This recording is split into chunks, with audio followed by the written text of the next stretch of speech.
As soon as this is tallied, you fellas have another pickup to make at the sports arena.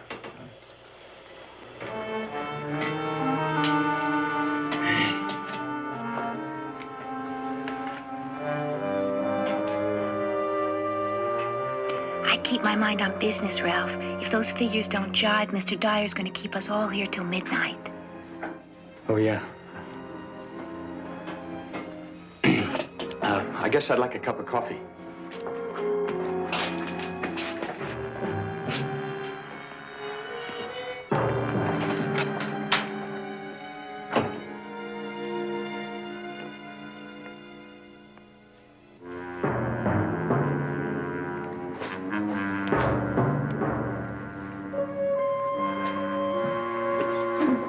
And don't be late tonight, Daddy. Mom's invited the Wilsons. You tell her I'll be there by 7.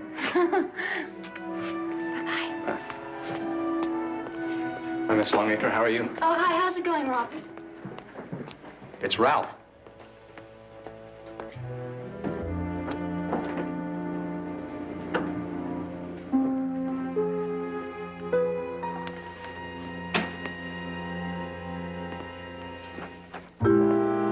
Boy, Ralph, you taking a break, huh? You get a little punchy in there sometimes. Industrial fatigue. I read about it in a magazine. You gotta be careful of that. Oh, industrial fatigue. Yeah. Maybe you're right.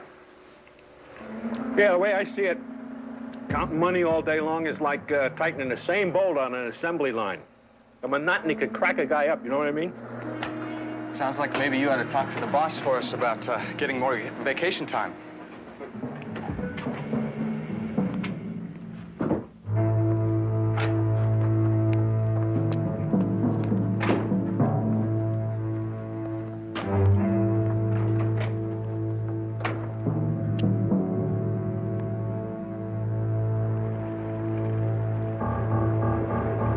Okay, let's go. Let's go.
Case of ice in there. No, but be sure to give me time to get this card back. Breathe. Now, everybody on their feet and put your hands on top of your heads. Come on. You, come here. Open the door. No, with your other hand. That's right.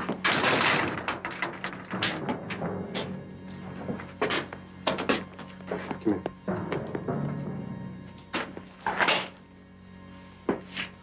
Go back. Back up, sweetheart.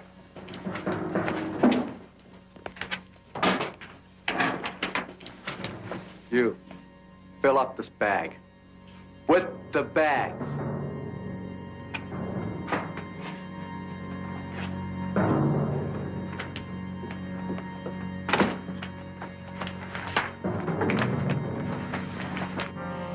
I got to get a cup for Kathy.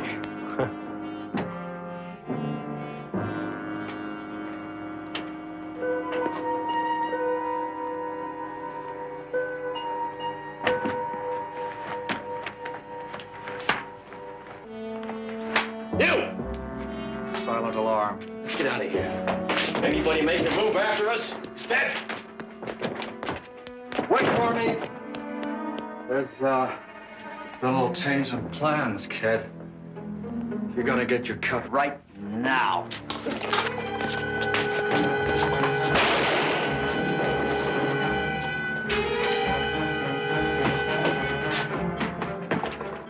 Ralph, what happened?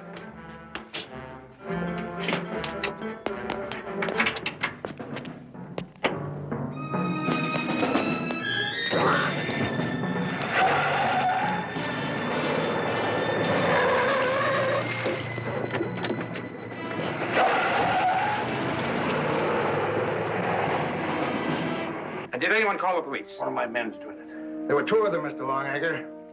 Looks like Ralph stopped this one. The money. It's all here.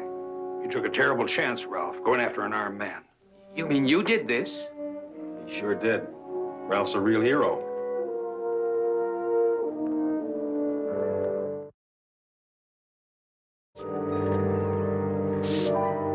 As chief of security for Longacre, it's my job that's on the line, Barnaby. The company's off the hook. The robbery failed. The money's recovered. The only one that's going to wind up holding the bag is me. Well, Joe, in the 30 years that we've known each other, I've never heard of anyone questioning your integrity. I don't think it's a matter of integrity that Longacre's questioning. It's more like my competence. What about the police? Do they think it was an inside job also? Well, they haven't labeled it as such. But since my security people are the only ones that are supposed to have the key cards that would open that fire door, I can't blame them for thinking so. You stand behind your people? The FBI couldn't have done a better job of screening them than I did. They're clean. I'd stake my career on any one of them. I guess I have. I take it you've accounted for all the key cards that were issued?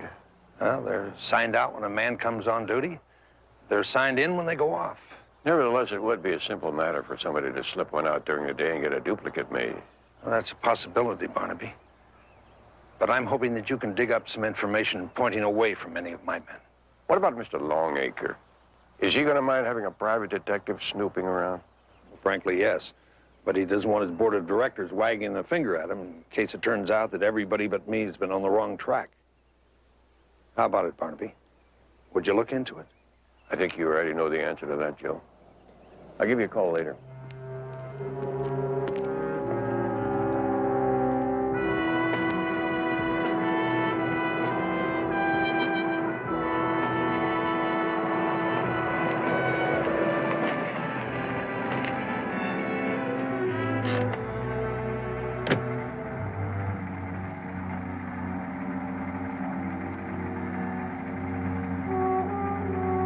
Yes.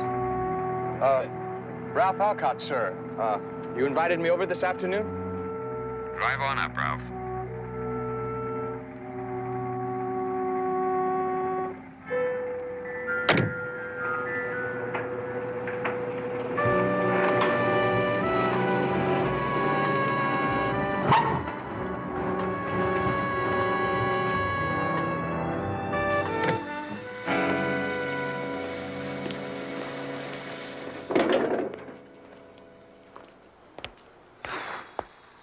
Is it on fire?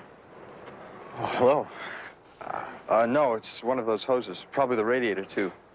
Looked like Old Faithful there for a minute. Come on. We'll take care of it later.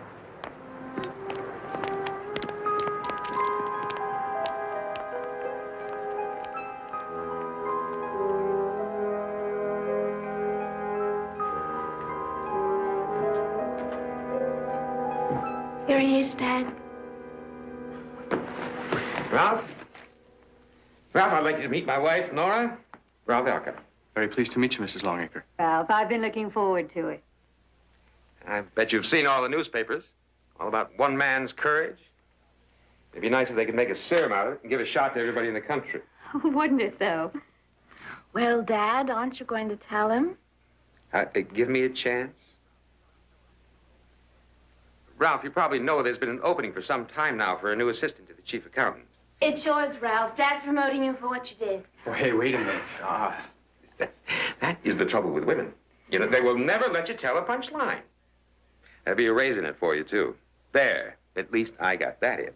Well, whatever it is, I'm sure you're still being underpaid. Look, I really didn't expect A word to the wise, Ralph.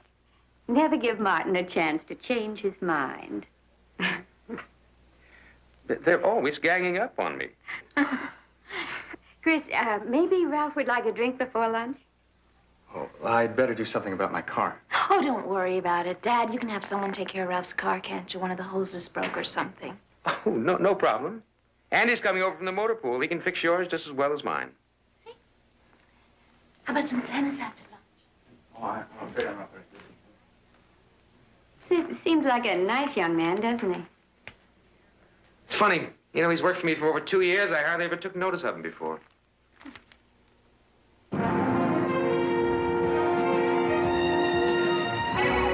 His name is Gully, Leo Gully, out of Boston. Was released 6 weeks ago from a Massachusetts State Penitentiary, robbery, ADW, grand theft auto. Did a rap sheet or a portfolio?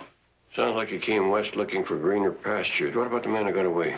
A witness from across the street said she saw him jump into the back seat of a car and take off. Too far away to get a license number. Back seat, and there was a driver. Mm-hmm. It means there were at least 4 in on it. Driver makes 3. How do you figure 4? You figure an inside man? Probably somebody on the security force. Now, wait a minute, John. You don't want to back yourself into that corner, do you? Joe Montgomery is my friend, too. I don't want to see him hurt, but there is no way those 2 could have gotten into that place without some inside help. I'm inclined to agree, but I'm also remembering that a lot of other people work in that building besides Joe's security force. All right. Only the others aren't issued key cards. Okay, John. If I get anything, I'll give you a call. You know, for an ex-con only 6 weeks out of the Massachusetts Slammer, this Gully character sure connected fast. And with heavyweights yet. Glad to see you've been paying attention. Well, how do you figure it? Well, since I'm not clairvoyant, I'm going to have to go to the streets for information. Well, all you have to do is point me in the right direction. Problem is, the informant that I'm thinking of is hard to find. Did I ever tell you about my friend, the professor?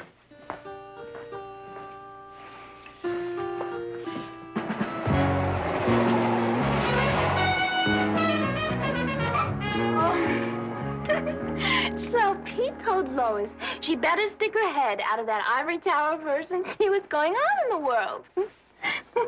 Well, you should have heard what Lois said. What? Oh, yeah, that's mine right over there. It's loaded with charm and peeling stucco. Well, from here, all I can see is the charm.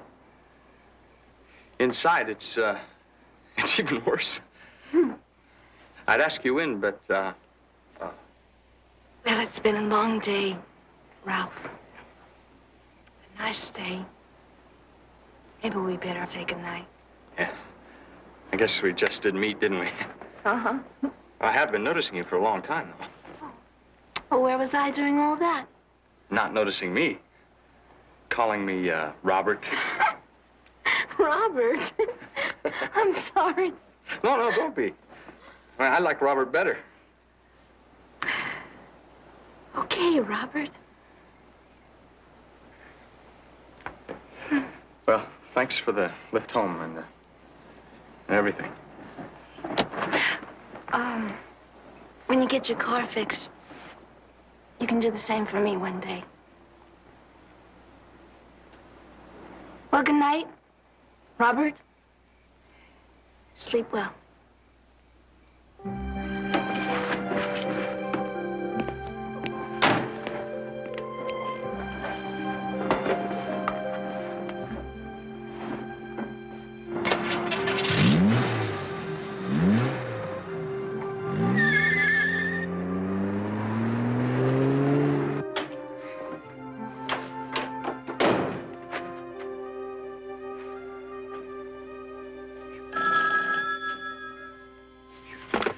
Hello? Hey, you kid. How you doing? Been trying to get you all day. Who's this? Roy! Who is this? Hey, I saw your picture in the paper. You look great. What do you want? Another shot at killing me? Oh, come on, pal. What happened was strictly Gully's idea. I had nothing to do with that. Yeah, sure. No, it's the truth, Ralph. Listen. Gully was afraid you'd crack up under all that questioning. He deserved what he got. And on top of that, you wind up a gold-plated hero. So maybe it's all for the best after all. Huh? Hey, look, do us both a favor, okay? Don't ever call me here again, okay? Or would you rather I call Longacre or the cops and tell them how that side door got opened? What do you want? That's better. We're going in again. In? Oh, wait a minute, that's crazy. We'll talk about that tomorrow. I'll call you.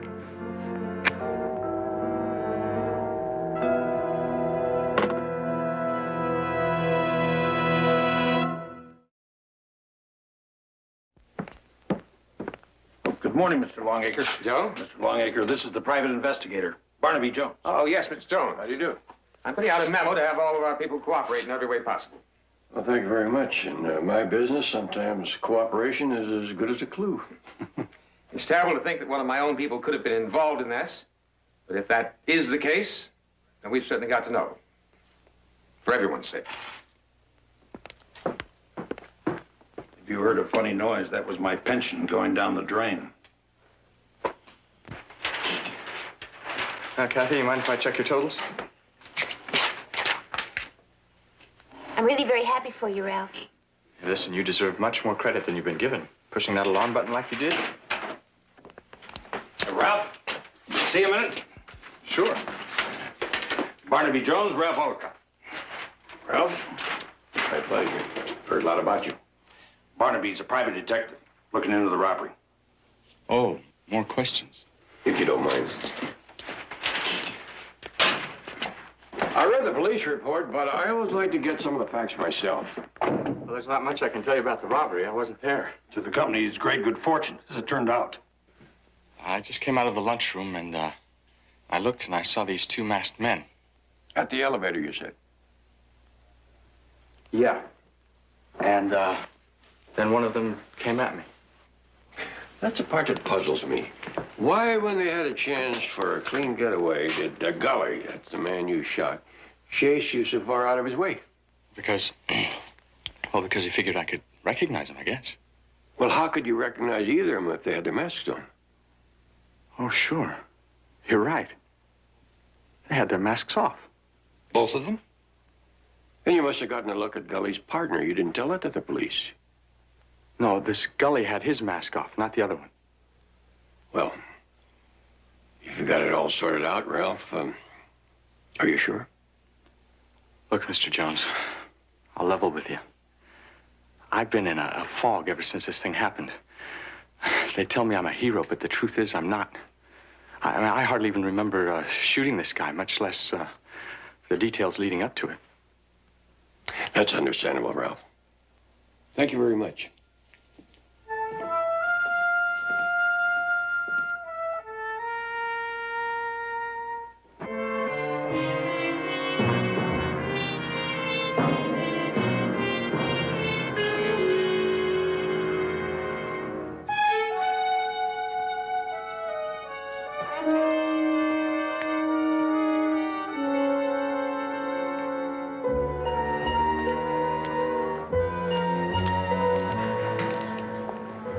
Hey, if it isn't the big hero. How's it going, kid? Lousy.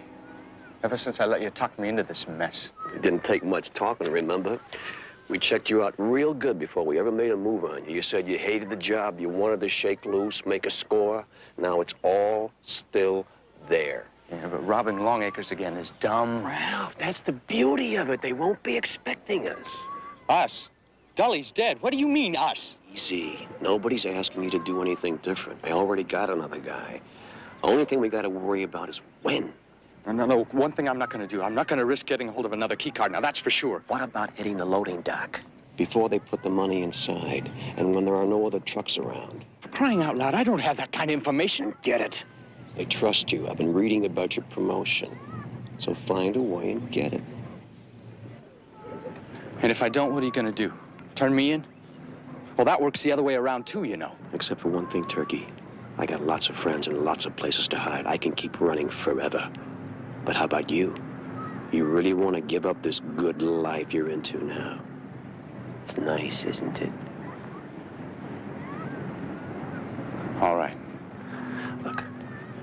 I know. Receipts from night ball games always come in late. There's one scheduled for tomorrow night. You call me when you find out the time it's due in, okay?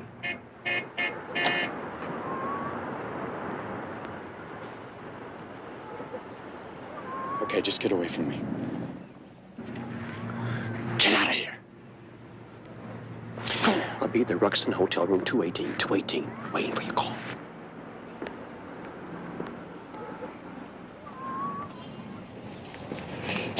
Did he go for it? Yeah, he'll go for it.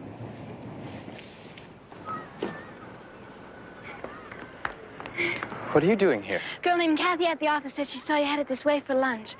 And I thought that... That guy trying to mug you or something? No, he was just looking for directions. Where are you headed? Headed? I was looking for you. It's my father's birthday tomorrow. Mother and I are planning to surprise him with a dinner out. I'm sure you'll like that. And I get to bring somebody. I'm asking you. Me? Dinner, you mean tomorrow night? Well, unless, of course, you have other plans. It's just a family, Ralph. I'd really like you to be there with me. Tomorrow night, huh? Sure, I'd love it. Oh, terrific.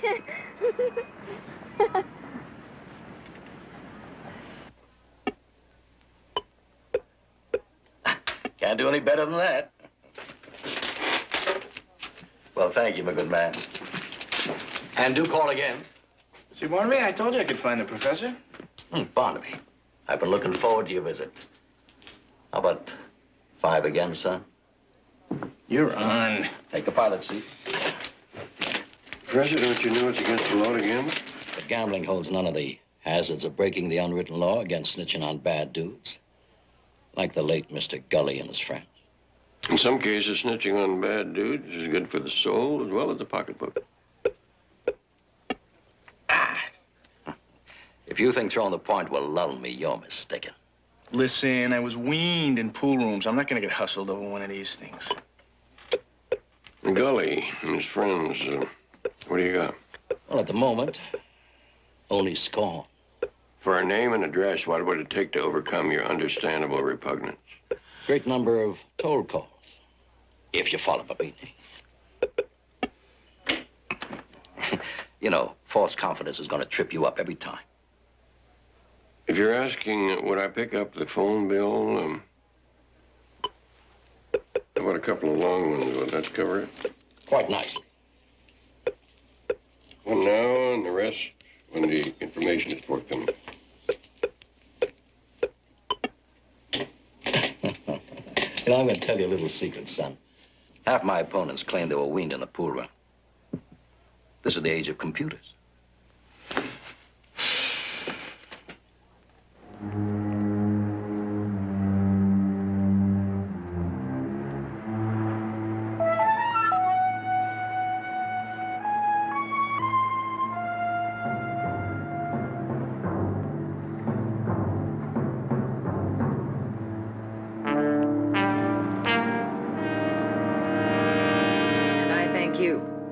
Bye-bye.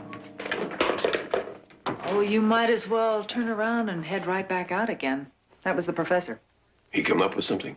Well, according to his sources, an ex-con named of Artie Moss connected with, well, as he put it, a heavy dude who sounds very much like he might be the other man in the Longacre robbery attempt. Is there any clue to where he's staying? Only that Moss has been seen around a Hotel Ruxton near Echo Park. Let's go.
Driver's license, Massachusetts prison parole card, and a few dollars is all we found on the body. Can't win them all, can you? How come you're so interested in this Artie Moss, anyway? Chip, thought it might be a new man in that crowd that Gully ran with. Have you checked his hotel room? Moss isn't registered. Manager says he's been visiting lately with a couple in room 218, Mr. and Mrs. Norton. They have anything to say? No. Seems they hightailed it out before my men got here. Think they had anything to do with the shooting? No. A witness said she saw a man she didn't recognize take off down the stairs just after it happened. John, might not be a bad idea to get out an APB on the Nortons. It could be what's left of the gang that hit Longacre Security. I'm ahead of you on that one. Already have. I don't know. It doesn't add up. Why would the gang have a falling out if they didn't get any money to fight over? Yeah, and if you're right about this, Barnaby, it's also interesting that they're still around recruiting new talent. Kind of makes you wonder what their plans are.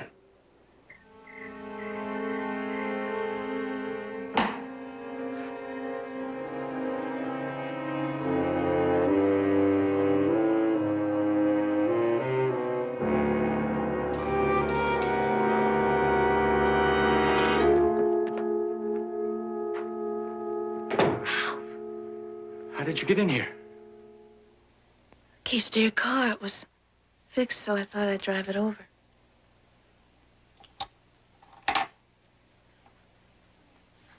My God, Ralph, what are you doing with the gun? It's my father's. I just got it out of the pawn shop. I didn't even have the money till now. I thought you were a burglar. You're in some kind of trouble, aren't you? Look, things happen. Things, if you just turn back the clock, you'd never... What are you talking about? Will you just tell me?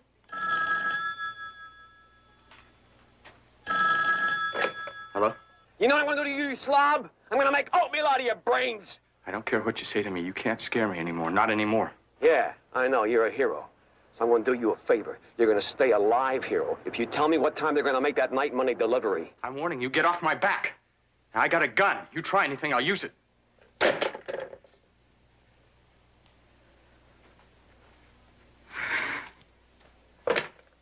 What are you doing? Calling my father, you need help. No! Then please just tell me. Let me help you. Just tell me what's going on.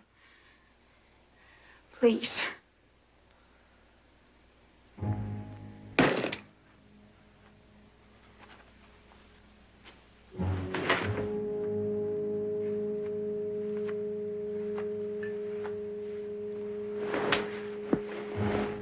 Go back home, Chris.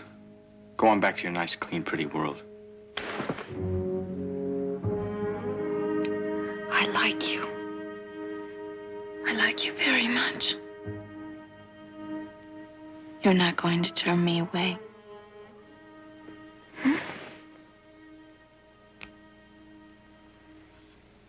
God, you're beautiful.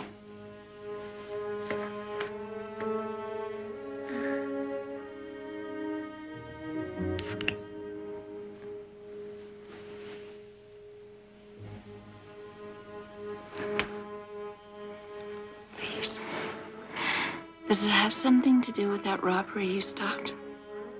It's no use. He's gonna try to kill me. Who's gonna try to kill you? That guy that I shot, Gully. That was his partner on the phone. He said he's gonna kill me for what I did. Then there's only one thing to do. Go to the police right now. Oh, what good will that do? I mean, he knows me. He knows where I live. Before the cops even find out who they're looking for, I'll be dead.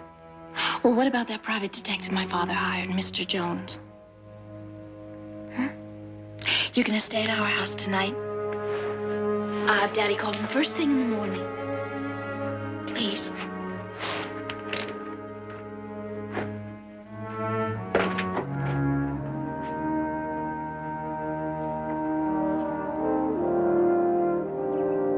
No, Mr. Jones. I just don't like the idea of going to the police for protection. I mean, how long can they protect me? It can't last forever. Don't worry, Ralph. You're welcome to stay here with us as long as it's necessary.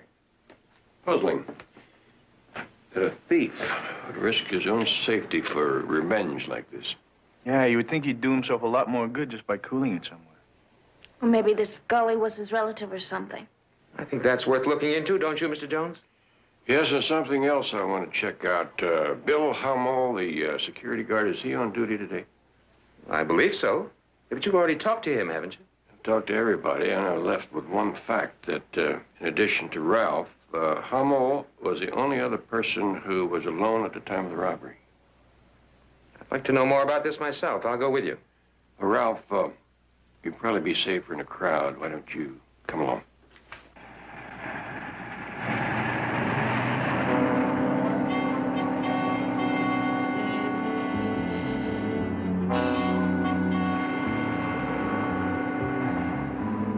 There's Ralph in the third car.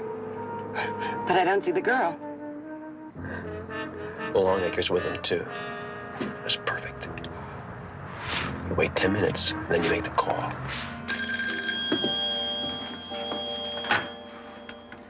Hello? The Longacre residence?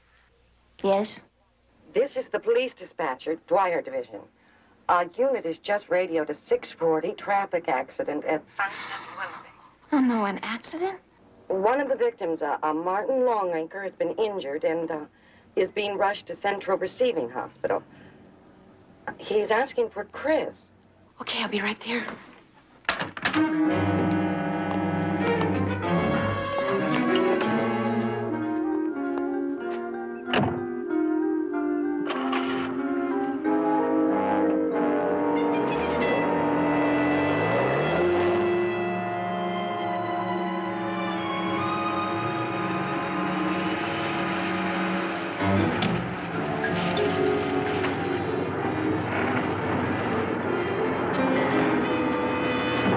Come on, get out of the car. Just come on. What is it? Don't say anything.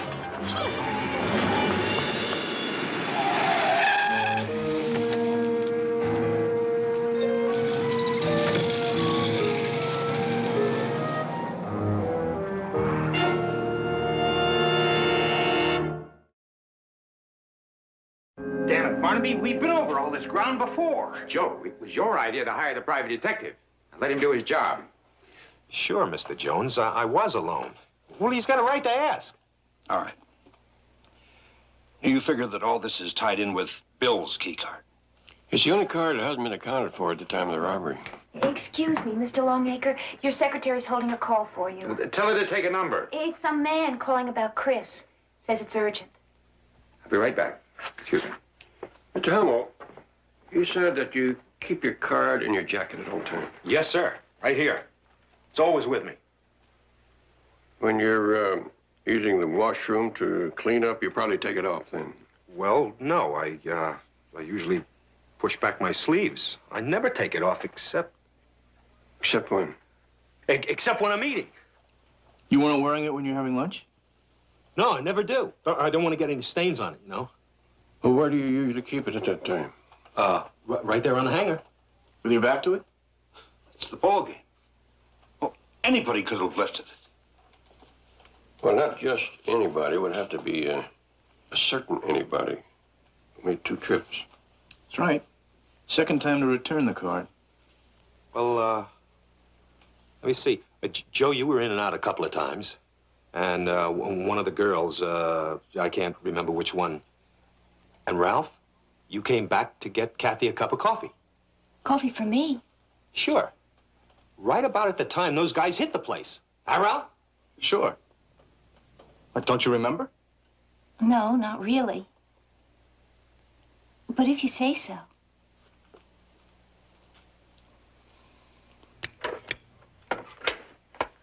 Hello? Dad. Chris, you sound funny. Is something wrong? Dad, do what the man says or he's gonna hurt me.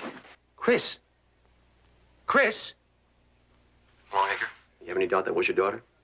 Who is this? What have you done to Chris? Shut up and listen. Go to your vault and put $250,000 in a bag. You've got a half an hour, so that won't give you time to mark the bills. In a single car with the money, go north from the freeway along the Arroyo Canyon Road until the car is stopped. You got that? I can't possibly get the money all together and drive there in half an hour. I'm allowing you an extra 20 minutes for the trip, and you're not driving. I want somebody I can recognize. And who? That kid whose picture's been in all the papers, Ralph Olcott. Him I'd recognize. Okay?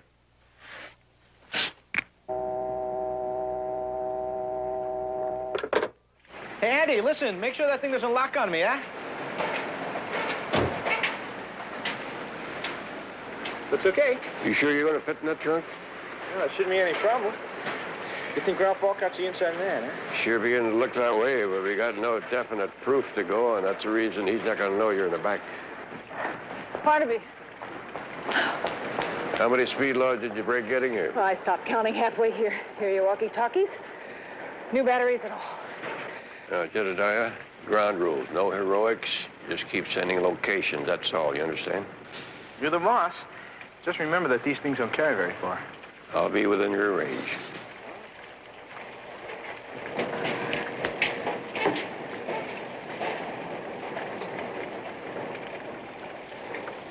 Well, Barnaby, I also have a message for you from Lieutenant Biddle.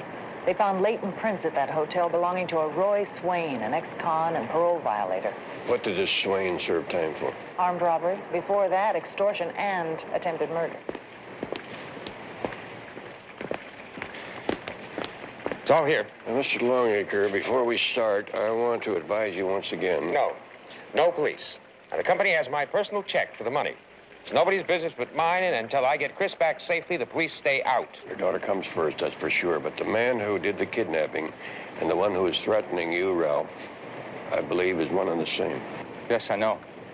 But I want to go anyway. Well, we'll try to see that nothing goes wrong. But I'll need about 3 or 4 minutes after you make contact. See if you can find a way to stall him for that long. Okay.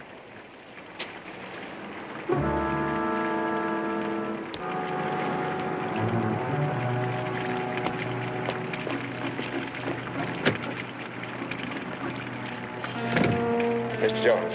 Mr. Longacre, we will do whatever is necessary.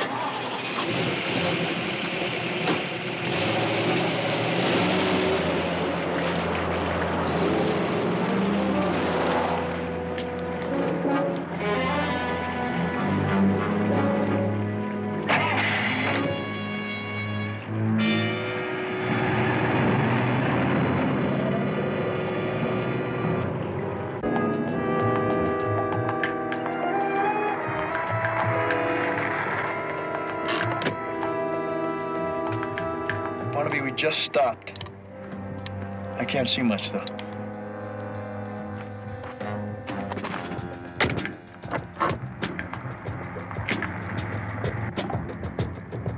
Barnaby, there's a sawhorse blocking the road where we turned off to the right. That sounds like the quarry. If so, it's a dead end.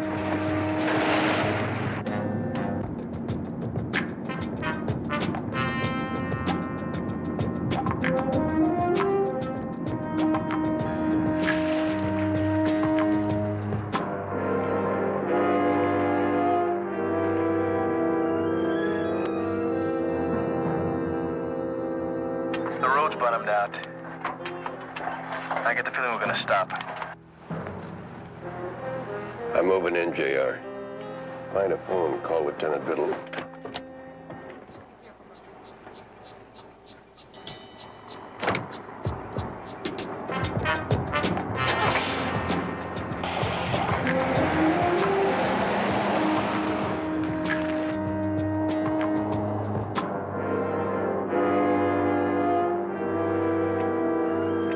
I don't know.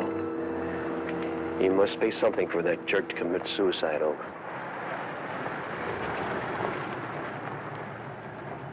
Well, then I'll see how much your daddy loves you. Okay, open the doors. And I don't want to see anything in there except a bag of money. Chris, are you okay? Yes. All right, bring it over.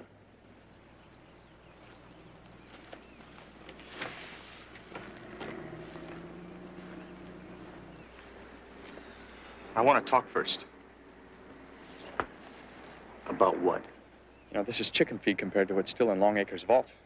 There's 5 or 6 million. We could still pull it off. How about it? Ralph, what are you talking about? What's in the bag will do me fine. Just put it up there. Okay, let her go. I want to see it first. It's all there. Chris, go to the car. You gotta be dreaming. Now, you made a deal. Let her go. The only trouble is she can identify us. Oh, you walk right into it. Chris, run! Run! Hold it!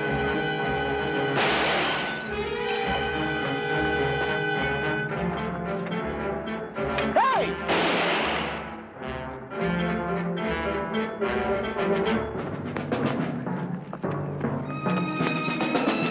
Roberts Wayne!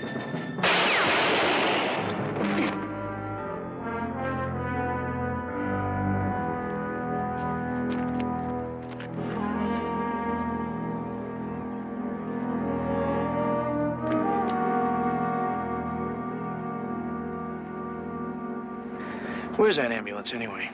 It'll be here in a minute. But from the looks of him, I don't think he'll even make it to the hospital. Did you tell Chris I was just stalling for time, like he said? Yes, Ralph, I told her.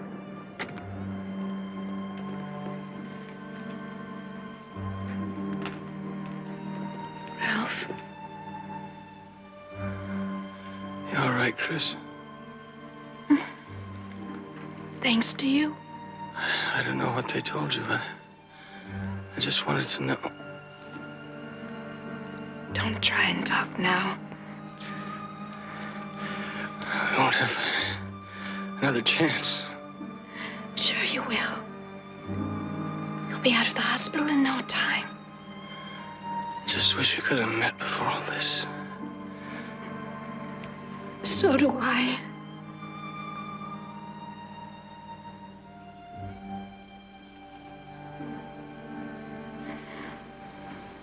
Robert.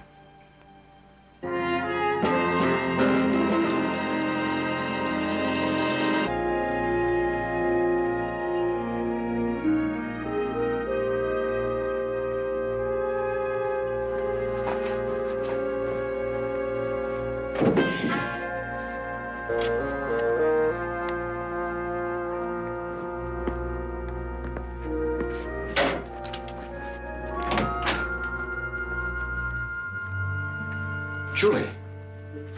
I didn't know you were still up. I was just getting a book to read. Well, certainly have a lot to choose from. Look, Julie, I'm sorry about what I said about your shaping up and setting a better example for your sister. Well, you know how I am. I lose my temper. I tend to say things I don't mean. Yeah, I know. Not that you didn't say a few unkind things yourself. There's one thing you got from your mother. It's her temper. Anyway, I'm glad I got a chance to apologize. It's no good going to bed on top of an argument. Good night, Princess. Get a good night's sleep. I'll see you in the morning.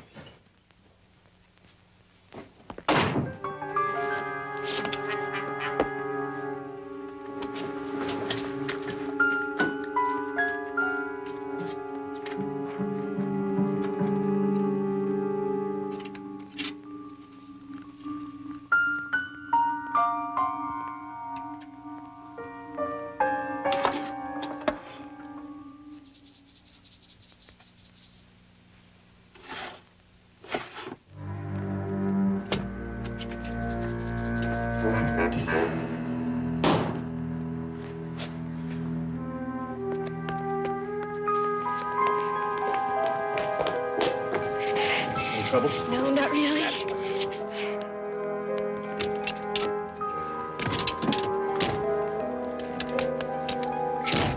Steve? I got them. Hey, look at that. Now, Julie, I told you, you didn't have to. Look, I wanted to. My father owes me something, doesn't he? Okay. Just remember, babe, it's you I want. Oh, you've got me. Forever and ever. Hey, you better get out of here before your old man finds you gone.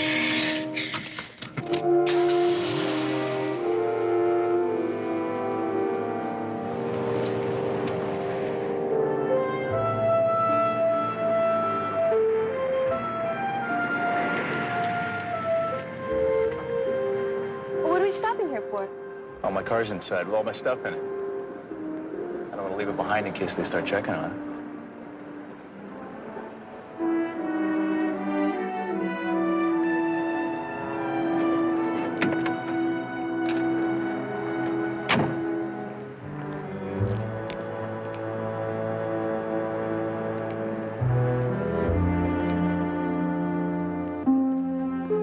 You're a hard man to find, Steve. But like I told Mr. Whalen, you want him, I'll find him. That's what I'm real good at. Look, I wasn't trying to run out on you. That's the truth. You go tell Mr. Whalen. I don't tell Mr. Whalen nothing. He tells me. And he tells me I better come back with those 12 G's you owe him. Or not come back at all. Marty, all I need is a little more time.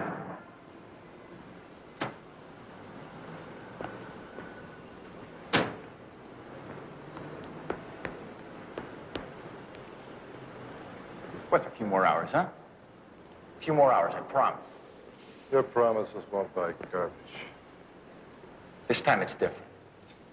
Look, I met this chick. Her father's loaded. This girl thinks I'm in love with her. It's gonna be like taking candy from a baby. Listen, punk. You can go with me easy, or I'll break you in half and carry the pieces up.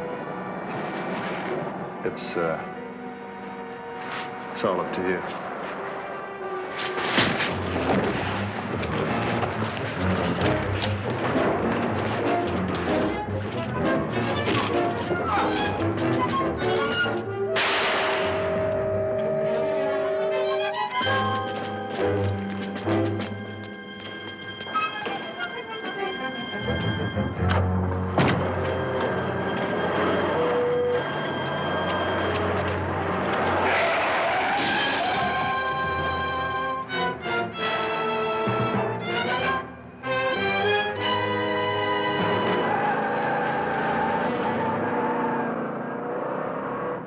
What a lovely young lady. Yes.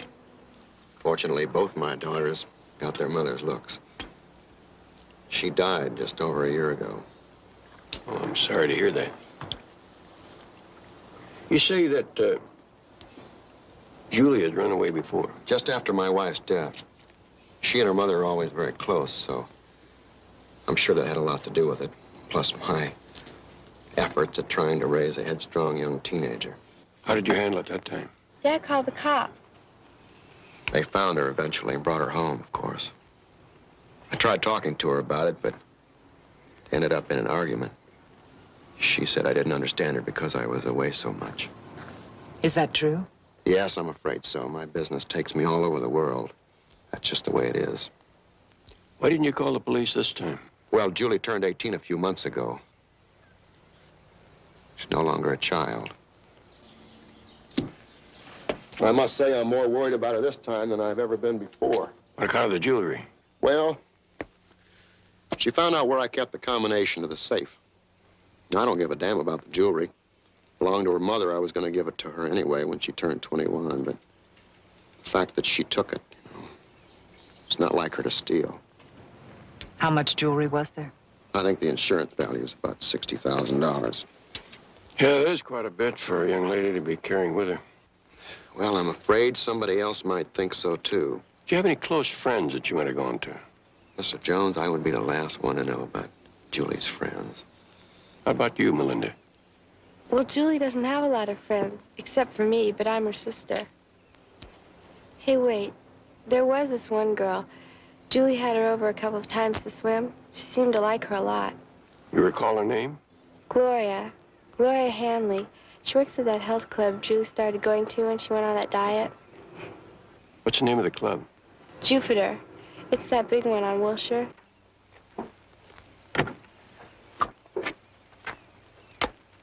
Oh, come on, Julie. I told you nobody followed us. Are you sure?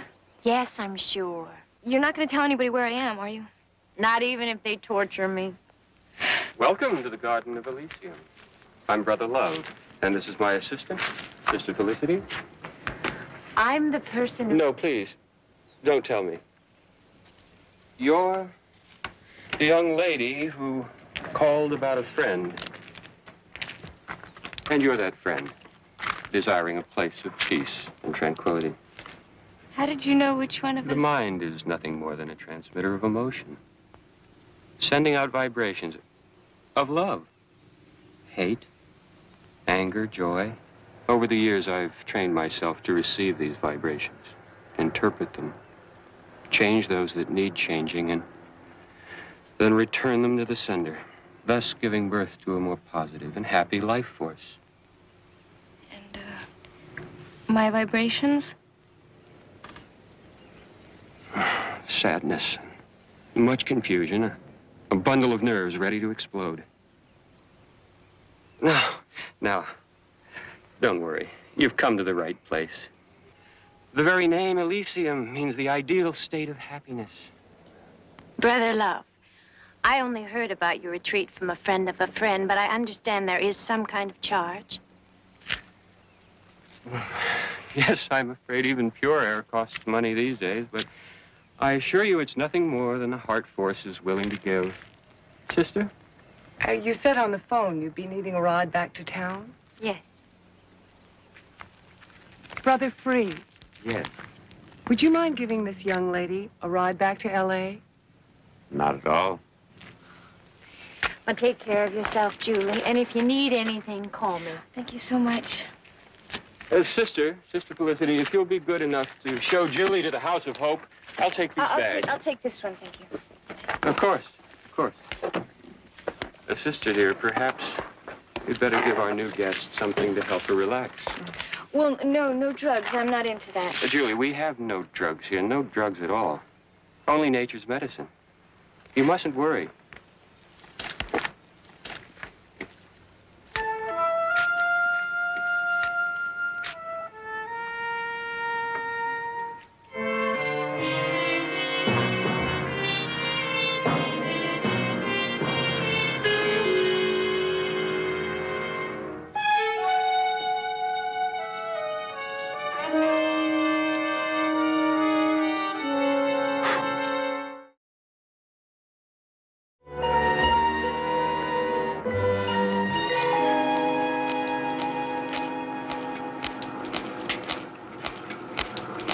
Mr. Jones, I'm Gloria Hanley. Shirley said you wanted to speak to me? Yes, I did. Well, if you're interested in becoming a member, we have several plans that might be right for you. Yes, I'm sure you do, but the only thing I'm interested in right now is the whereabouts of Julie Enright. I'm a private investigator, and this is my associate, Jedediah Jones. Did you know she was missing? No, of course not. How would I? Well, according to her sister, you and she are good friends. We had lunch a couple of times, but we're hardly what you call really close. Julie's a nice kid. When was the last time you talked to her? It's been weeks, maybe longer. Well, then how come Shirley told us that she tried to call you here twice last night? Well, if she did, she didn't get me because I was off. Didn't she call you at home? No, she didn't. Anyway, Julie's 18. She's got a right to leave home without her father hiring a private detective to drag her back. Gloria, for her own sake, if you know where Julie is, it might help her if you told her. I'm sorry. I didn't even know she was gone. Well, if you do get any information, would you please call me? I will. Now, if you'll excuse me, I've got to get back to work. She's covering Barnaby. She knows something. You're probably right, Jedediah. We'll keep an eye on her. Mm-hmm.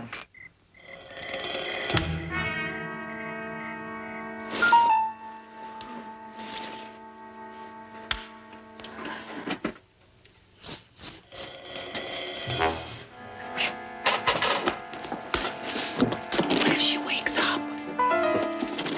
Not a chance. I'd give her enough to keep her out all night. There's nothing in here but some clothes. Well, this was the bag that she was so concerned about. Well, now I see why. Lovely. Do you think these have something to do with that blood on the fender? I don't know, it's possible. Maybe they even belong to her. Are you kidding? They must be worth a fortune. So's Julie. According to her ID, in case of emergency, notify her father, Douglas Enright.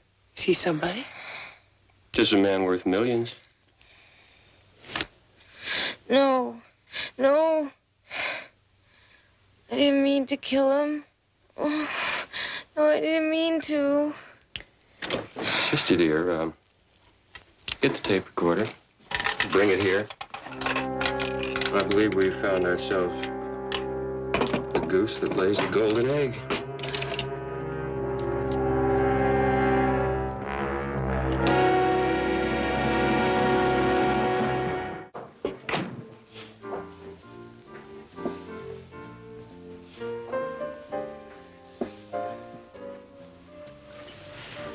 Nothing. Well, Barnaby, it's as if we never talked to her this morning. He's just over there, doesn't seem to have a care in the world. Somehow I expected more than that. Well, maybe I was wrong. If Gloria's telling the truth, we're just wasting our time following her. Jedediah, sometimes in this business, you have to stick with your first instincts. Besides, Betty has struck out on all those names in Julie's address book. What about the pawn shops? I checked. Consensus is that she's gonna have a tough time hawking that much jewelry. Looks like Gloria's still our link, huh? Yeah, sure does. She's leaving. Maybe you better go see where to.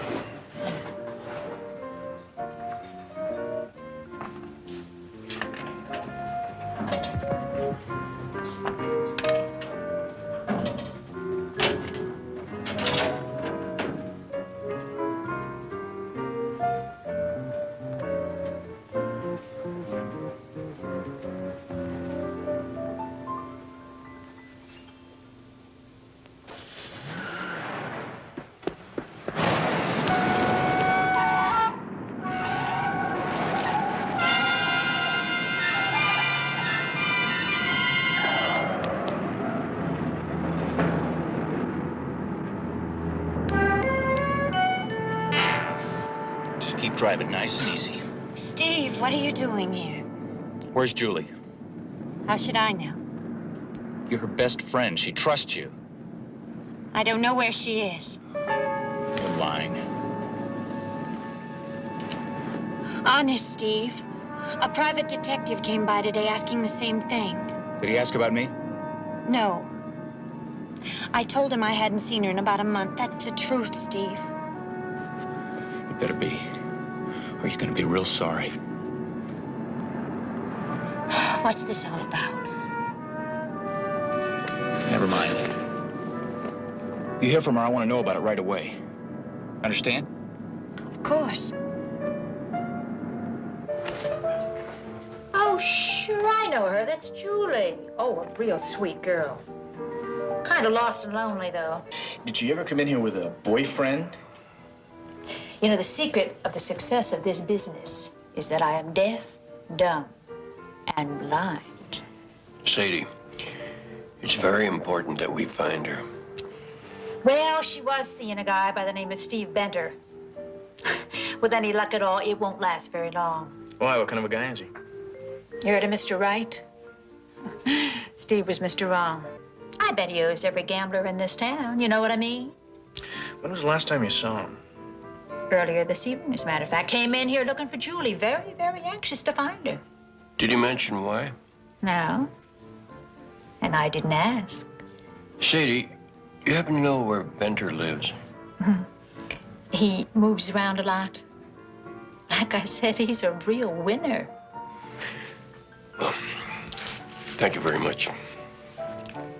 Hey, why don't you come back sometime and I'll buy you a milk, big fella.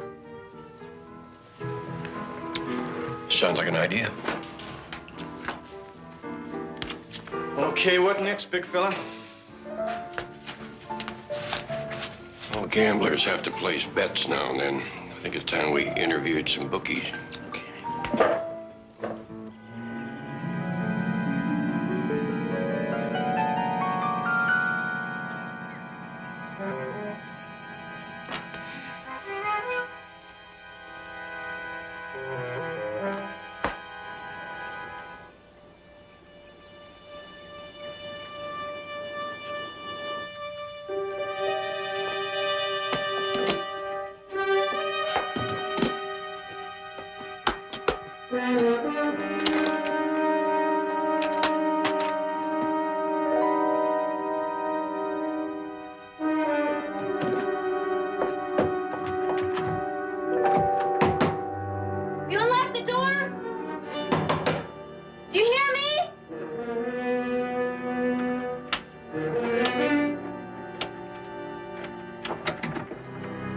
Will you get out of my way?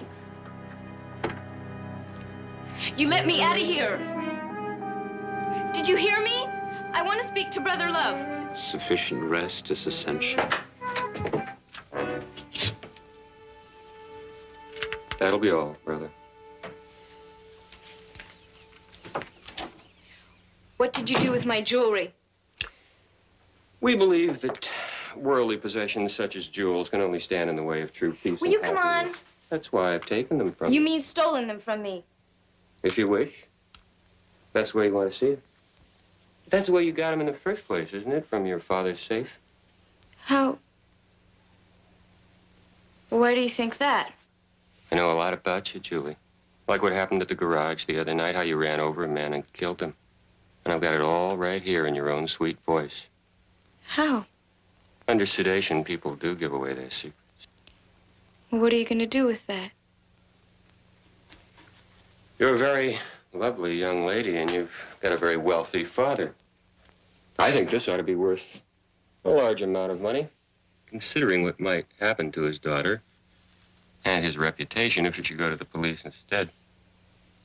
Please, you can keep the jewelry. Thank you. I'd planned to. And when your father endows our little retreat, you can go. You're free. How do I know? Julie, you've got to learn to trust me. My brother Love, remember? Not a common criminal. I don't get it. They blew it to the Knicks by 4. They lost to the Celtics by 8. And Vegas picks them to win by 3. How? Why? What do they know? If you don't see it, it's 2-1 we ain't got it. Are you Sammy? No, I'm Paul Newman. I like spending my time in this here box. Listen, I was wondering if you could help me. You follow basketball?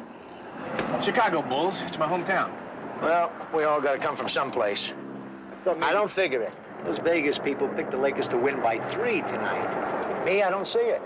Would you? I gotta call it a toss-up. I was thinking that maybe. Okay. I give up. What can I do for you? I'm looking for a guy named Steve Benter.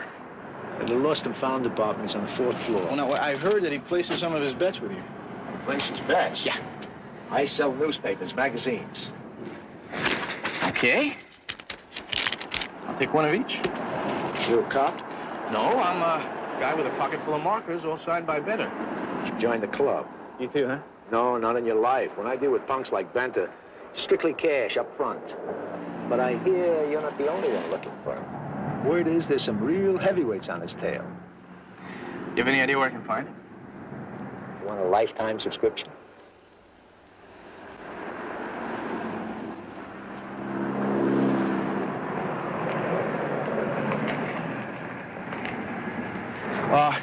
Wait right here. I'll be right back.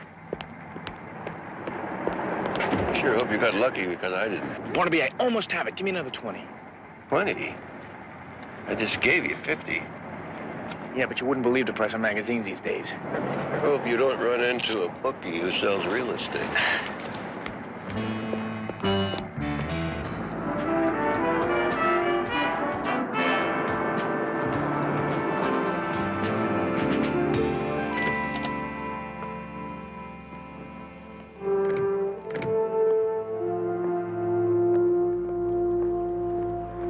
Sure this is a place?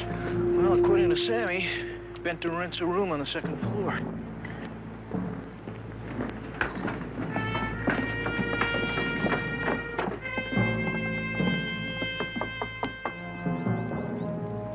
Doesn't look like there's anybody home, Barnaby. Let's take a look inside.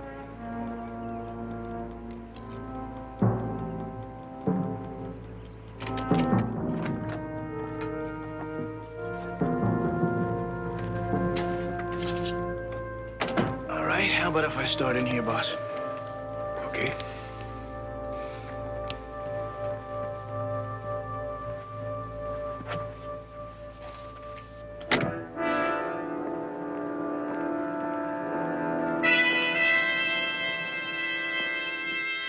Clothes are still here. I'm glad to see you hasn't moved. Barnaby, take a look at this. Pretty good.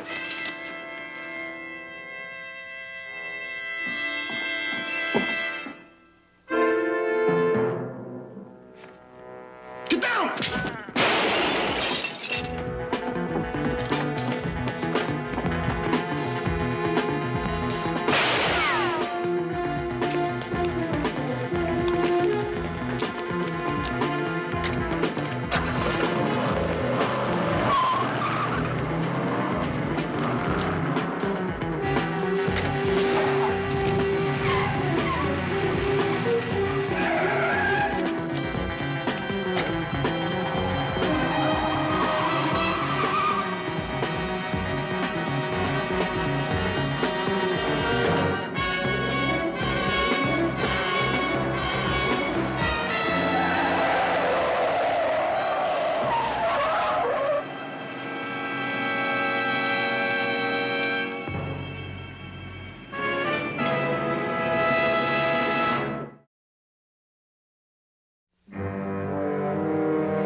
heard what he said. Taking candy from a baby. I was driving off, and a man came running out of the garage. It was too late. I hit him, and he fell. I killed him. I drove off. Just drove off. That's it. She sounds like she's in a fog. Maybe she was drugged or something. Not her normal speaking voice. When did this arrive, Melinda? It was in the mailbox when I went to get the mail this morning. And then the call came in about a half an hour after that. It was a man's voice. Very distant. Very calm. It was strange. How much did he say he wanted? $200,000, ready by noon tomorrow. I asked him about Julie. All he would say is that she was all right and that he would be in touch with me later. On the tape, Julie mentioned something about a garage. Any idea where that might be? No. Well, we'll check and see if there have been any reports of hit-and-run accidents. Barnaby, maybe we should let Lieutenant Biddle know about this. The police? Sooner or later, we're going to have to let them in on the fact that Julie may have been involved in a car accident. That kind of information you can't withhold forever. But we don't even know if that's true. If she was drugged, that might be a lie. Seems to me the most important thing right now is to find out where she is and get to her. Can you raise the money? Yes, without any trouble. If you'll take my advice, Mr. Enright, you'll stall as long as possible and insist on talking to Julie. Once you pay the money, you may never see your daughter again. All right. But I want you to work as fast as you possibly can. There isn't much time. I know.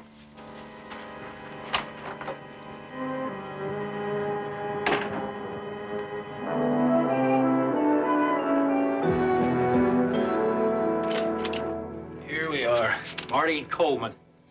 This is as close as I can come to a hit and run on the night you're talking about. It's a rap sheet. There's a coroner's report. Enforcer for the bookies. Last we heard, he was collecting on bad markers for Sid Whalen, one of the bigger gamblers in town. Yeah, we're looking for a guy who was hit by a car, not by a cannon. This joker was blown away by a .38 caliber slug. He was also hit by a car. A little further down where it lists abrasions on the body. Fractures on the lower torso due to impact from heavy object as if hit by a car. That's it. There's also skid marks found near the body. Which means he could have been hit by the car after he was shot. That's right, because according to this, somebody reported hearing shots inside the garage, but the car hit him outside. Barnaby, this client you're working for, is he connected with this? Could be. Care to give me a name? I will, just as soon as I'm sure, Lieutenant. Give you 24 hours. Then sure or not, I want in on it. You got it. Doing court. You finish, leave that stuff on the desk. I'll see you later. Okay. Well, what about it, Barnaby? Muscle for a top gambler and a loser like better. Sounds like a shootout at the OK Corral to me. Well, we know Bender's trigger happy. Yeah, but what I still don't understand is why Julie thinks that she killed this guy Coleman. I know, but one thing is for sure. If Julie was there, she witnessed the whole thing. Let's go.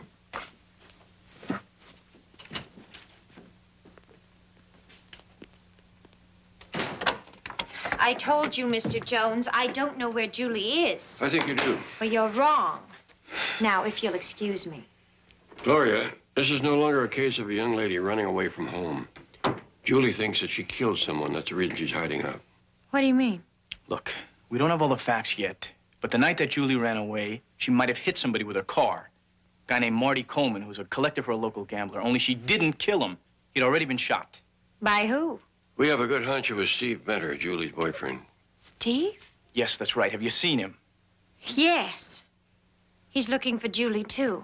Well, if he finds her before we do, she may be in serious trouble. Look, Gloria, if you're any kind of a friend of Julie's, you're gonna stop covering for her and tell us where she is. All right. I drove her to a retreat outside of Elm Ridge. The Garden of Elysium. She's in the House of Hope.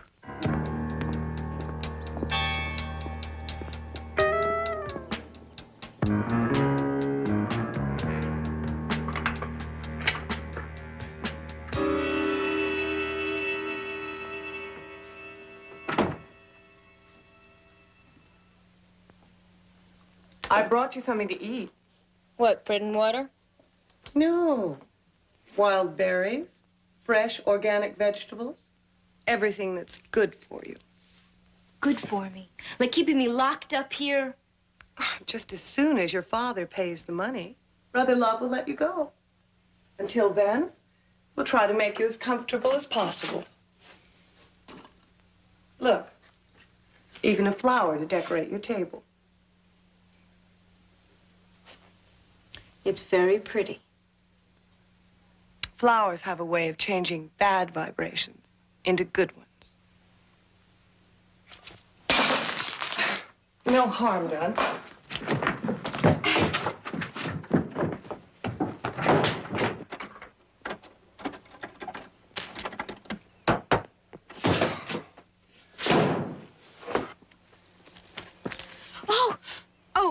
Could you please help me?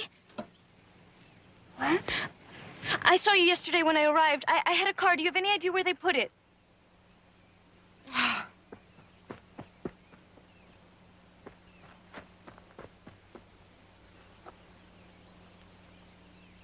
Just be sure you got it straight now. I don't want any kind of mix-up. You'll be waiting in the ravine to pick up the money. What about the girl? Girl? We may have to arrange an eternal peace for the girl. Maybe you better look in on her. Sister Felicity's been gone a long time. All right.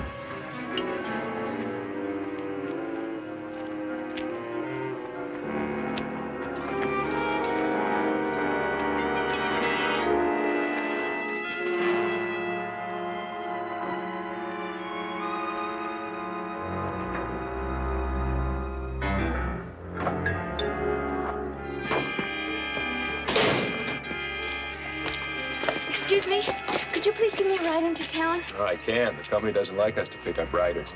Well, I won't tell if you don't. I mean, I've had it up to here with all this peace and quiet, and I thought maybe if I could get into town and have a little fun, get it on, you know what I mean? Yeah, but... Oh, come on, friend. I bet you know where I could get a little action.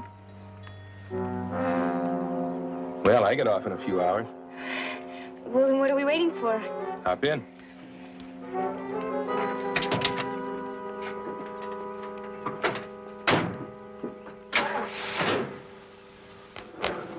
You're doing beautifully. Just keep at it. That's all it takes. Excuse me a minute, please.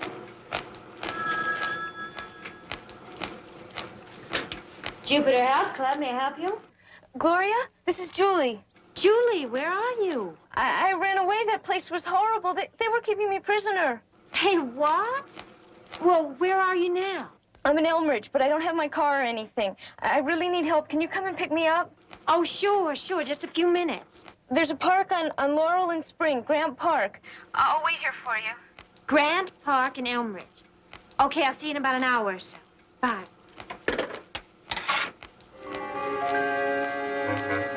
Shirley, will you cover for me? Something important's come up. I've got to go.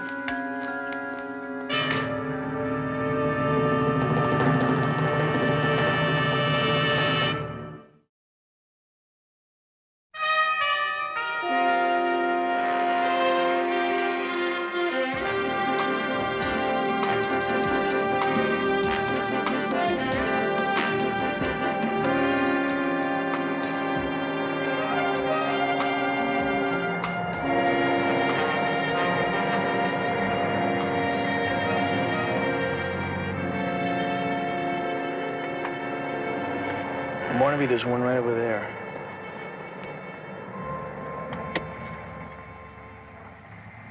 Take a look. You know, they're not gonna just let us walk right in there and take her. Jedediah, I think the time has come for you and me to part company. I'll try to keep them busy for you.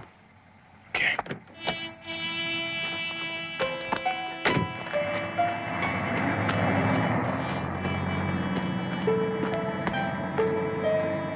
If she is gone, her father won't want that tape in the hands of the police. I don't like it, brother.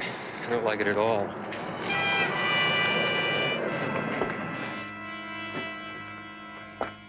Good afternoon. Welcome to the Garden of Elysium, dear friend. Is there anything I can do for you? Well, I understand that you people specialize in peace and love. As I always say, that's one thing the world could use a lot of, peace and love. Yes, I quite agree with you. So I thought I'd like to spend a few days up here, sort of get away from the hectic city pace. Everyone around here seems to be pretty peaceful. Well, I hate to disappoint you, Mr. Jones. Jones. I'm sorry to say we're all filled up, if you'll excuse us. Well, since I'm here, why don't I just take a look around, and I know what to expect next time I come back. We're very busy, sir. Very busy. If you'd like to make an appointment, I'm sure Brother Free can arrange for you to visit some other day.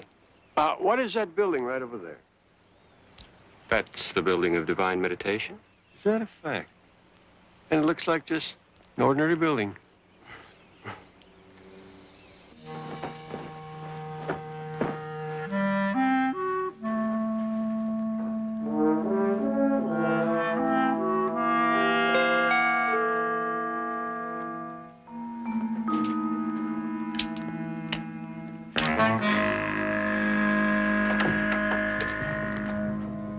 What are you doing here?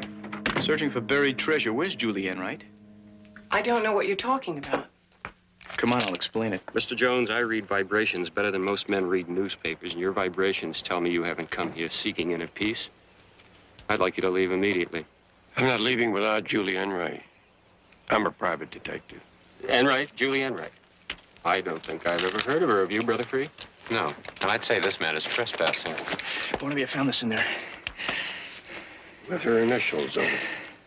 How do you still say you don't know anything about her? I don't know how they got in that house.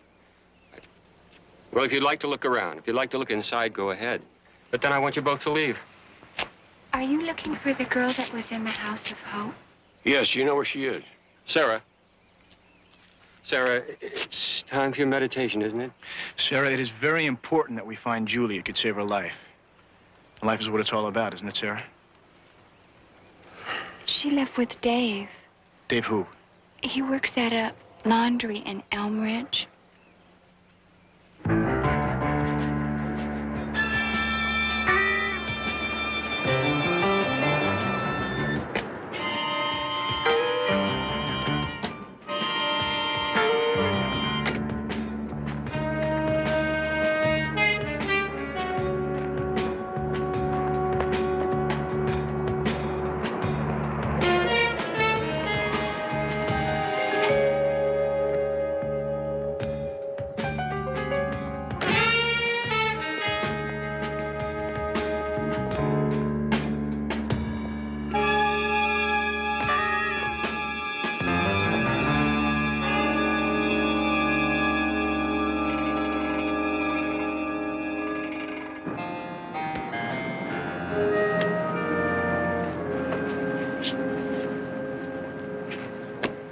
Thank you.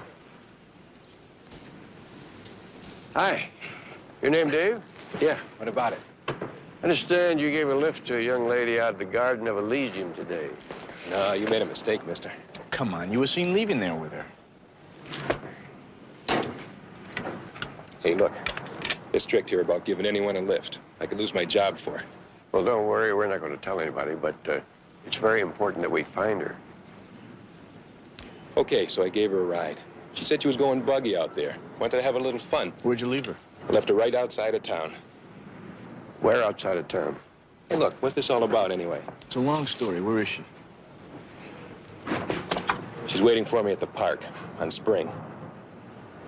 Thank you very much.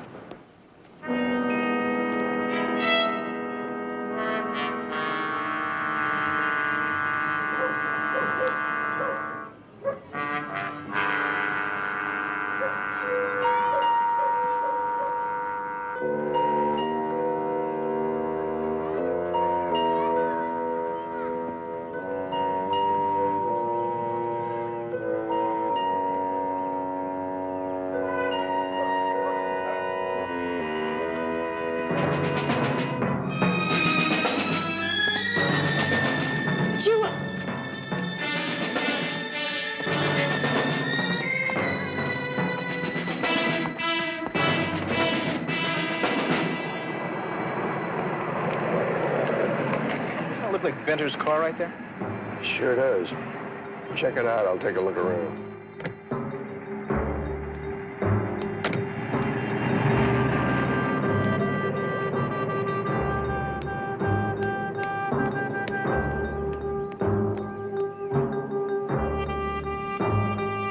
JR?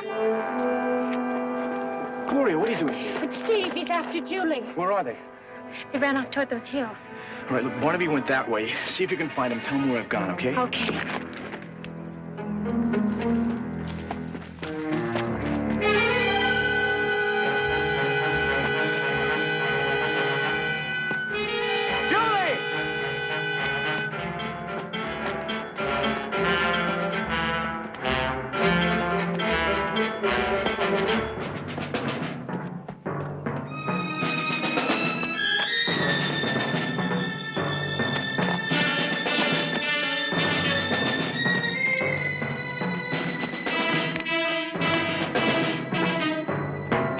Julie! Now, I'm not gonna hurt you. What do you want? You shouldn't have run out of me that night, Julie. Yeah, well, I heard you in the garage. You don't love me. You're just trying to use me. Just told Marty that to get him off my back. I figured if I could get away from him, you and I could take off like we planned. Well, then nothing's really changed. We can still go away. You still got the jewels? No, but I know where they are. I can get them. Well, Steve, it doesn't matter. My dad's rich, you know that. All I have to do is ask him for something and he'll give it to me. Julie, I can't take that chance anymore. You're the only one who can connect me with Marty's murder. You? You killed that man? As if you didn't know.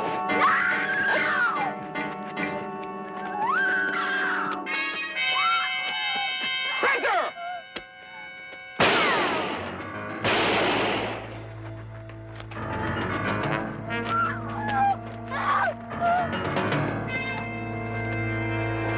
That's it, Bender!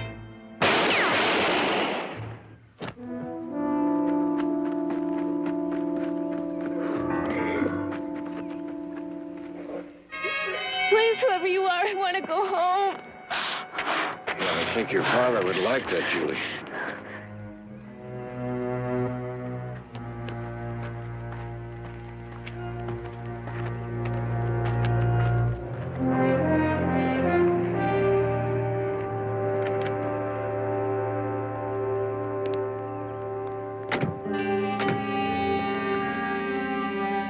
Julie. Oh, am I glad to see you. I'm sorry. I'm really sorry. I'm sorry, too. I guess we all have a lot of growing up to do, me included. Hi, Pumpkin. Oh, Julie, I missed you so much. Dad and I were so worried. You don't have to worry. The police will be in touch with you about the recovery of the jewels. They've located those people? Mm-hmm. Brother Love and his pals are in custody, and chances are they'll spend the next few years in prison. Thank you. I don't really know what else to say. You just said it. Thank you. Take care of those two. You're a very lucky man. Yes, I am. Shall we go?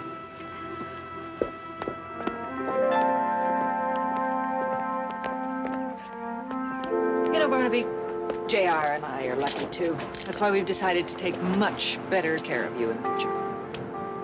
That's right, so take the rest of the day off, boss. Well, that takes care of how Betty gets to the dress sale in Beverly Hills. But what are you planning to do with the rest of the afternoon you just gave me off? Well, since I'll have nothing to do, I figured I'd spend it with Gloria. You know, get a few tips on physical fitness, that kind of thing. Funny, I had that same idea myself. But you go ahead. No, you do it. No, I don't mind.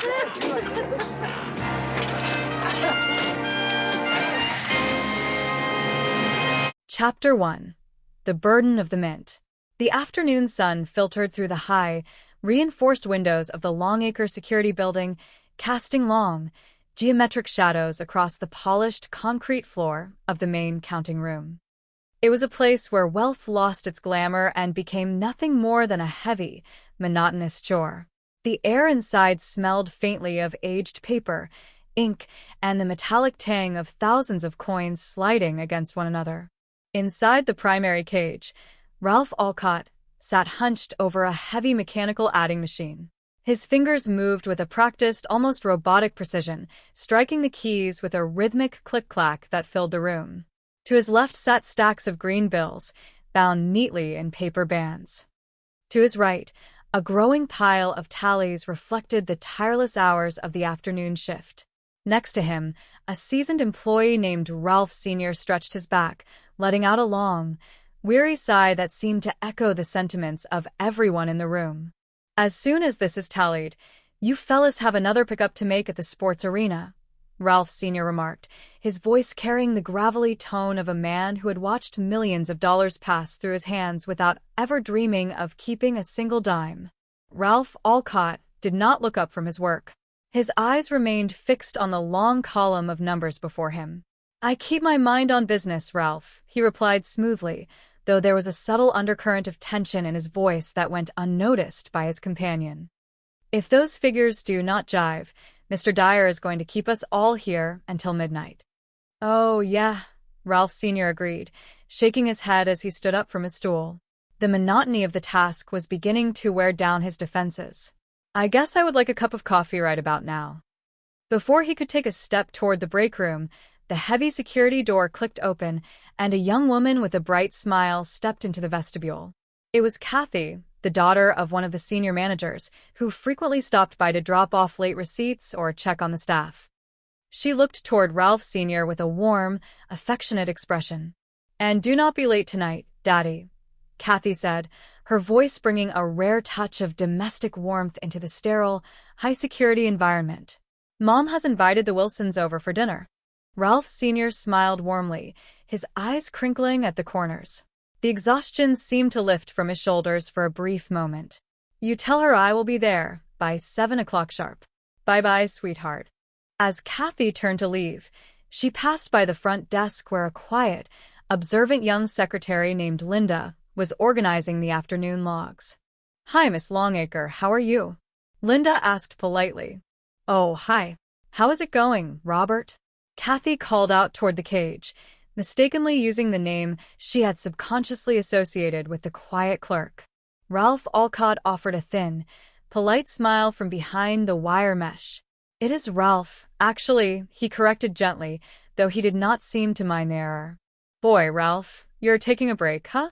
Ralph Sr. observed as he watched the younger man finally pull his hands away from the adding machine and rub his temples. "Yeah," Ralph Alcott admitted, letting out a long breath. "You get a little punchy in there sometimes. Industrial fatigue. I read about it in a magazine once. You have got to be careful of that." "Oh, industrial fatigue, huh?" Ralph Sr. chuckled softly, resting his hands on his hips. "Maybe you are right. Yeah, the way I see it, counting money all day long is like tightening the same bolt on an assembly line.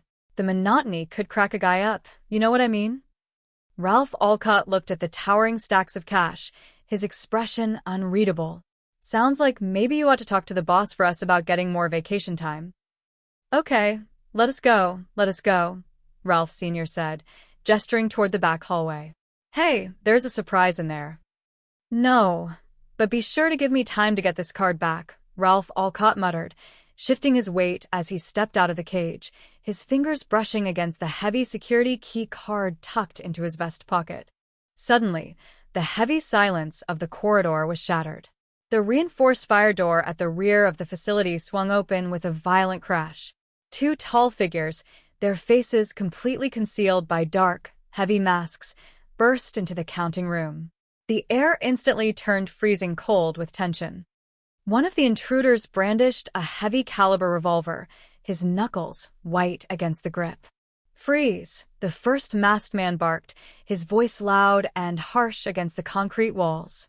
"Now, everybody on their feet, and put your hands on top of your heads. Come on." The employees froze in terror. The secure facility, thought to be impenetrable, had been breached in a matter of seconds. The gunman gestured wildly toward Ralph Sr. "You, come here. Open the door. No, your other hand. That is right. Back up, sweetheart." The second robber, shorter but packed with nervous, aggressive energy, threw a large canvas duffel bag onto the central counter. He pointed his weapon directly at Ralph Alcott. You, fill up this bag. With the bags. Move it. Ralph Alcott stood frozen for a split second, his chest heaving. In the chaos, his eyes darted toward the wall where the silent alarm button was mounted just beneath the lip of the desk. He reached out, his hand trembling as he grabbed a small paper cup from the water cooler, masking his movement. I got to get a cup for Kathy, he mumbled, his voice shaking. You, the gunman yelled, sensing a distraction. With a sudden burst of desperate courage, Ralph lunged sideways, his palms slamming down hard on the concealed silent alarm button. At the same instant, he reached into his jacket, pulling out a small, permitted security sidearm. Silent alarm. The first robber screamed as a low, red light began to pulse silently near the ceiling. Let us get out of here. The shorter robber turned to run, but Ralph fired a single, echoing shot. The bullet struck the thief squarely in the chest. He gasped, stumbling backward against the steel filing cabinets before collapsing heavily onto the floor, the canvas bag slipping from his lifeless fingers. Wait for me, the remaining robber shouted from the doorway. He looked down at his fallen partner, his eyes wide behind the mask. Realizing the situation was lost, he turned and fled down the long concrete corridor, his footsteps echoing into the distance. Ralph Alcott stood over the fallen intruder, the revolver smoking in his hand. His face was entirely devoid of color, and his breath came in ragged, shallow gasps. Ralph Sr. rushed out from behind the counter, his eyes wide with shock and administration. Ralph, what happened? Call the police. One of my men is doing it right now, a booming voice called out from the main entrance. Martin Longacre, the wealthy owner of the firm, stepped into the room, flanked by Joe Montgomery, the seasoned chief of security. Joe rushed forward, examining the scene with a sharp, professional eye. There were two of them, Mr. Longacre, Joe Montgomery reported, his voice tight. Looks like Ralph stopped this one. The money, it is all here. Martin Longacre walked over to Ralph Alcott, placing a heavy, supportive hand on the young clerk's shoulder. You took a terrible chance, Ralph, going after an armed man. You mean to tell me you did this all by yourself? Ralph Sr. nodded vigorously, wiping sweat from his forehead. Sure did. Ralph is a real hero. Chapter 2. The Cost of Security. Later that evening, the chaotic energy of the crime scene had transitioned into the quiet, tense atmosphere of the executive offices. Joe Montgomery sat across from Martin Longacre, his face etched with deep lines of worry. As the chief of security, the breach was not just a professional failure, it was a personal blow to his decades of unblemished service. As chief of security for Longacre, it is my job that is on the line, Marty, Joe said softly, staring down at his intertwined fingers. The company is off the hook. The robbery failed. The money is entirely recovered. The only one that is going to wind up holding the bag is me. Martin Longacre sighed, leaning back in his leather chair. Well, Joe, in the 30 years that we have known each other, I have never heard of anyone questioning your integrity. I do not think it is a matter of integrity that the board is questioning. It is more like my competence. What about the police? Martin asked, his eyes sharp. Do they think it was an inside job also? They have not labeled it as such publicly, Joe replied heavily. But since my security people are the only ones that are supposed to have the electronic key cards that would open that specific rear fire door, I cannot blame them for thinking so. It is the only logical conclusion. You stand behind your people? Joe looked up, his gaze fierce and unwavering. The Federal Bureau of Investigation could not have done a better job of screening them than I did. They are completely clean. I would stake my entire career on any one of them. In fact, I guess I have. A quiet knock interrupted their conversation. The door opened to reveal a tall, distinguished gentleman with silver hair and an aura of calm, unshakable wisdom. It was Barnaby Jones, a renowned private investigator known for his sharp mind and gentle, grandfatherly demeanor. I take it you have accounted for all the key cards that were issued? Barnaby asked as he stepped into the room, his voice a soothing contrast to the high-stakes tension. Joe nodded toward the investigator. Well, they're signed out when a man comes on duty. They're signed in when they go off. Nevertheless, it would be a simple matter for somebody to slip one out during the day and get a duplicate made.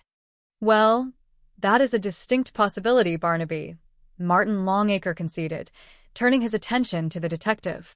But I am hoping that you can dig up some information pointing away from any of Joe's men. We need to know the truth. What about Mr. Longacre? Barnaby asked, glancing between the two old friends with a faint, knowing smile. Is he going to mind having a private detective snooping around his corporate headquarters? Joe let out a dry, humorless laugh. Frankly, yes. But he does not want his board of directors wagging the finger at him in case it turns out that everybody but me has been on the wrong track. How about it, Barnaby? Would you look into it for us? Barnaby took a slow breath, his eyes twinkling with a mixture of determination and warmth. I think you already know the answer to that, Joe. I will give you a call later as soon as I get started. Chapter 3. The Rising Star. The following afternoon, the sun shone brightly over the manicured lawns of the Longacre family estate. A sleek, modern sedan rolled slowly up the long, winding driveway. Inside the car, Ralph Alcott gripped the steering wheel tight. His vehicle was letting out a loud, rhythmic hissing sound, and a thick cloud of white steam was beginning to billow from beneath the crumpled hood. Inside the house, Martin Longacre sat in his study.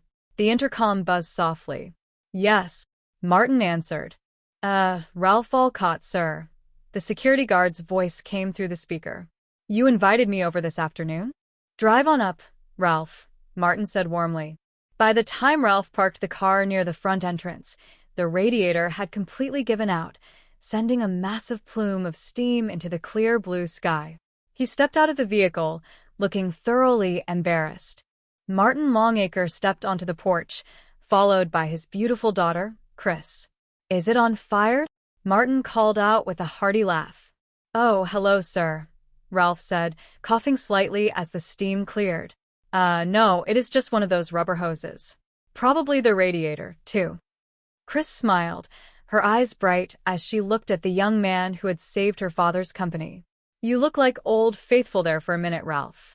Come on, Martin said, waving his hand dismissively. We will take care of it later. There he is, Dad, Chris whispered softly to her father, her admiration for Ralph growing by the minute.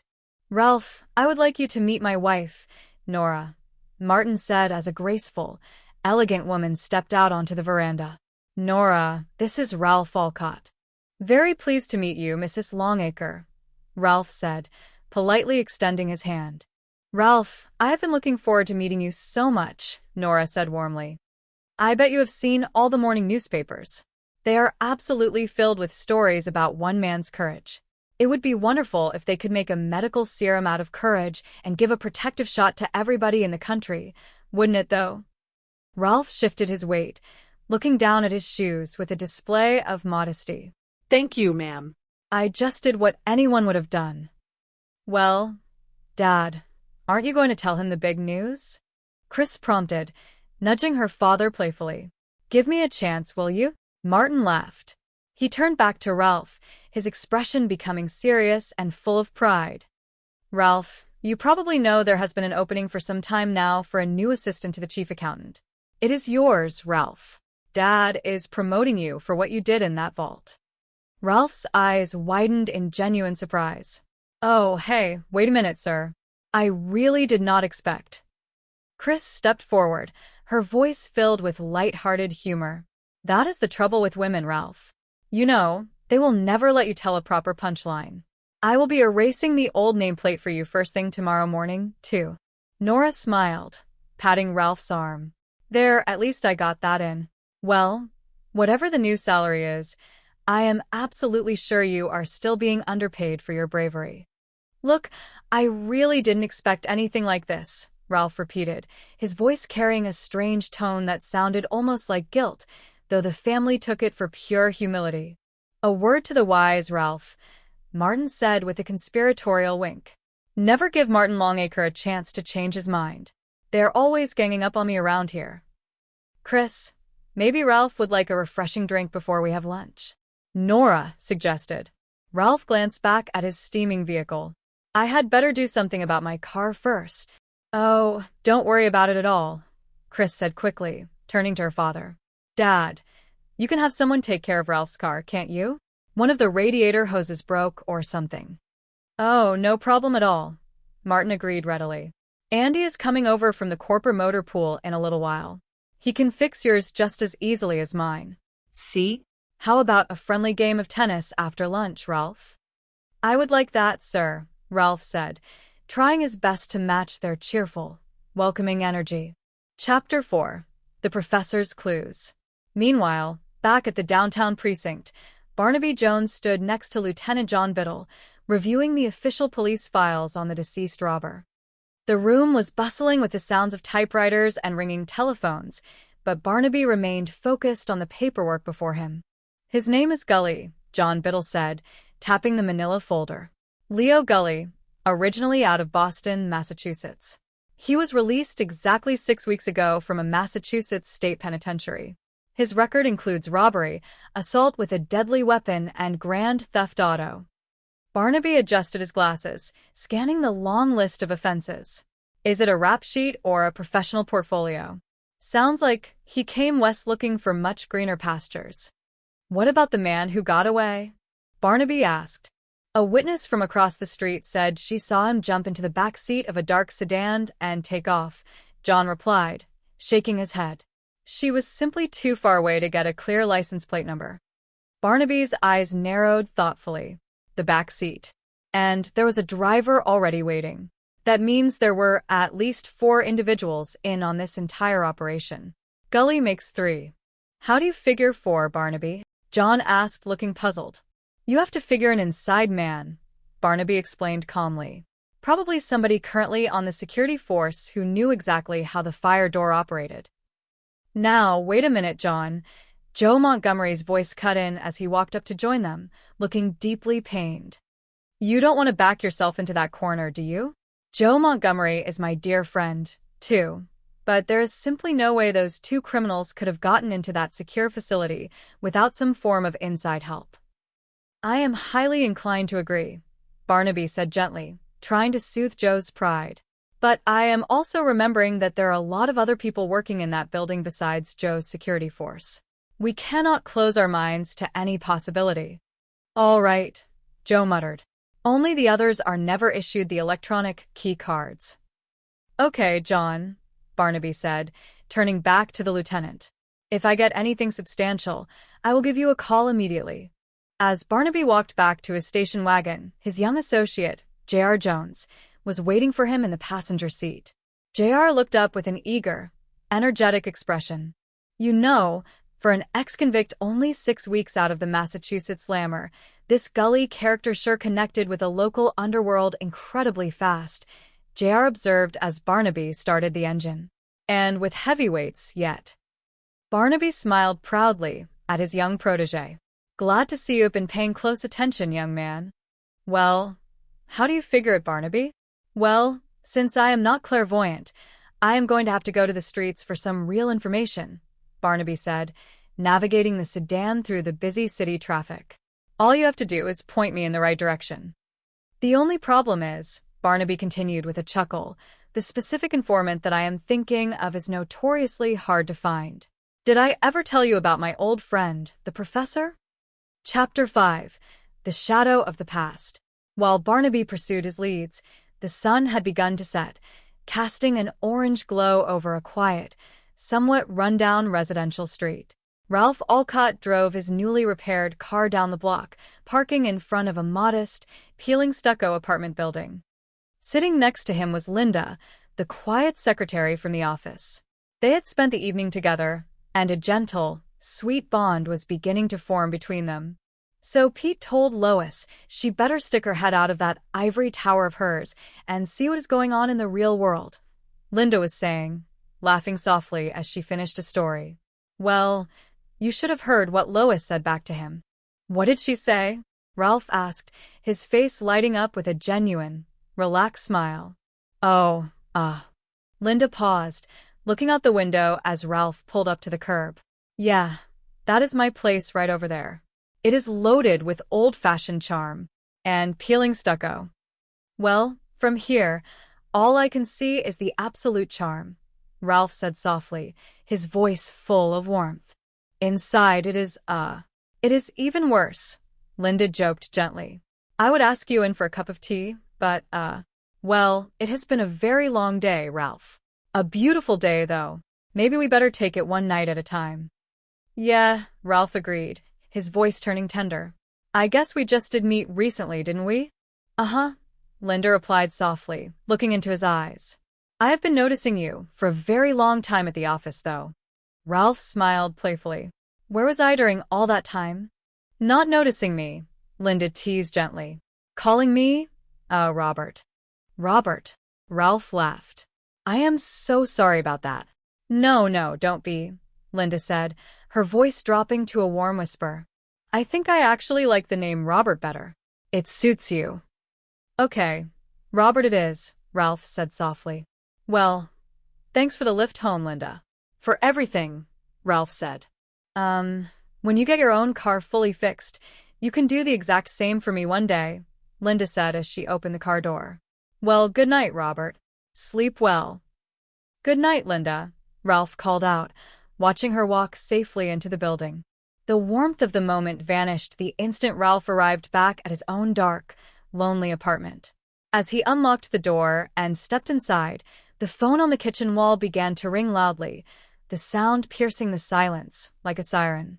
Ralph felt a sudden, icy grip of dread in his stomach. He walked over slowly and picked up the receiver. Who is this? Ralph demanded, his voice tight. Roy, a sharp, menacing voice hissed from the other end of the line. Ralph's heart hammered against his ribs. Who is this? What do you want? Hey, I saw your beautiful picture in the morning paper. The voice called Roy sneered. You look absolutely great, pal. What do you want? Ralph whispered fiercely, clutching the phone. Another shot at killing me? Oh, come on, pal. Roy replied with a cold laugh. What happened in that vault was strictly Gully's idea. I had absolutely nothing to do with that violence. Yeah, sure, Ralph said bitterly. No, it is the absolute truth, Ralph. Listen to me carefully. Gully was terrified you would crack up under all that intense police questioning. He deserved exactly what he got. And on top of all that, you wind up looking like a gold-plated national hero. So maybe this whole thing is all for the best after all, huh? Hey, look, do us both a massive favor, okay?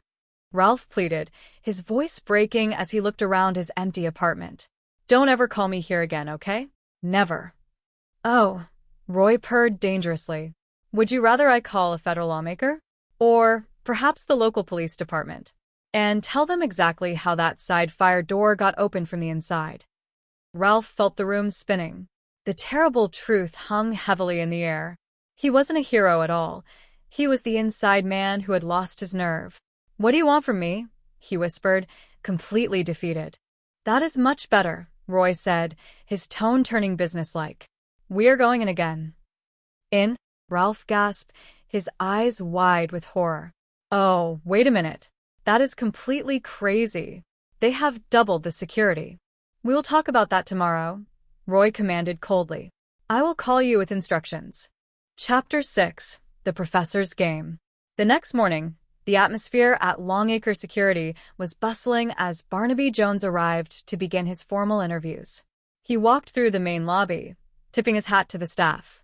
Good morning, Mr. Longacre, Joe Montgomery said as he escorted the investigator into the executive suite. Mr. Longacre, this is the private investigator I told you about, Mr. Barnaby Jones. Oh, yes, Mr. Jones, Martin Longacre said, rising from his desk to shake Barnaby's hand. How do you do? I am pretty out of memo to have all of our corporate people cooperate with you in every single way possible. Well, thank you very much, sir, Barnaby said with a warm smile. In my specific line of business, sometimes pure cooperation is just as good as a physical clue. Martin sighed heavily.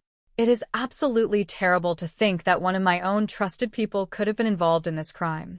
But if that is the case, then we have certainly got to know the truth. For everyone's sake.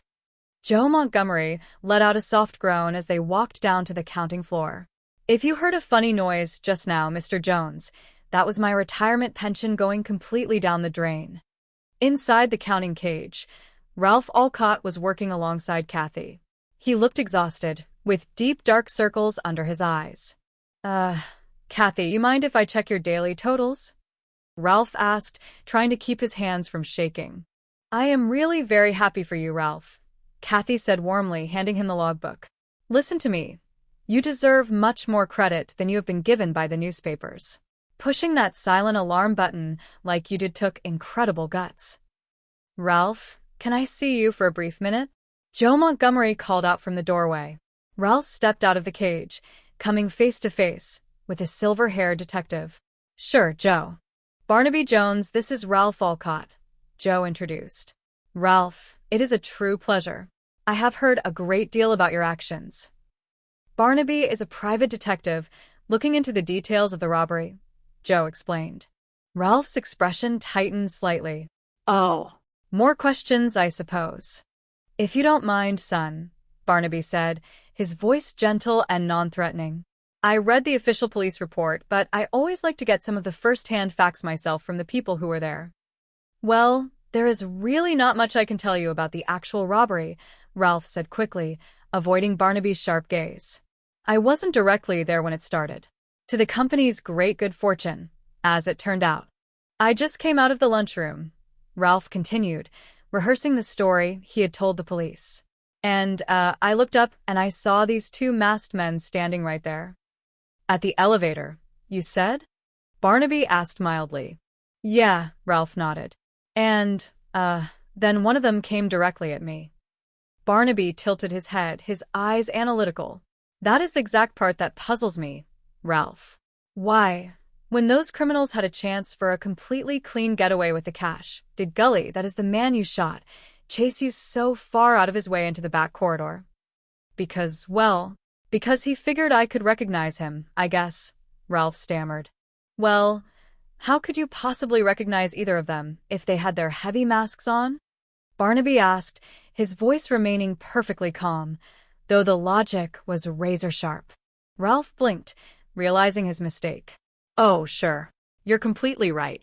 They had their masks off at that moment. Both of them. Barnaby pressed gently. Then you must have gotten an excellent look at Gully's surviving partner.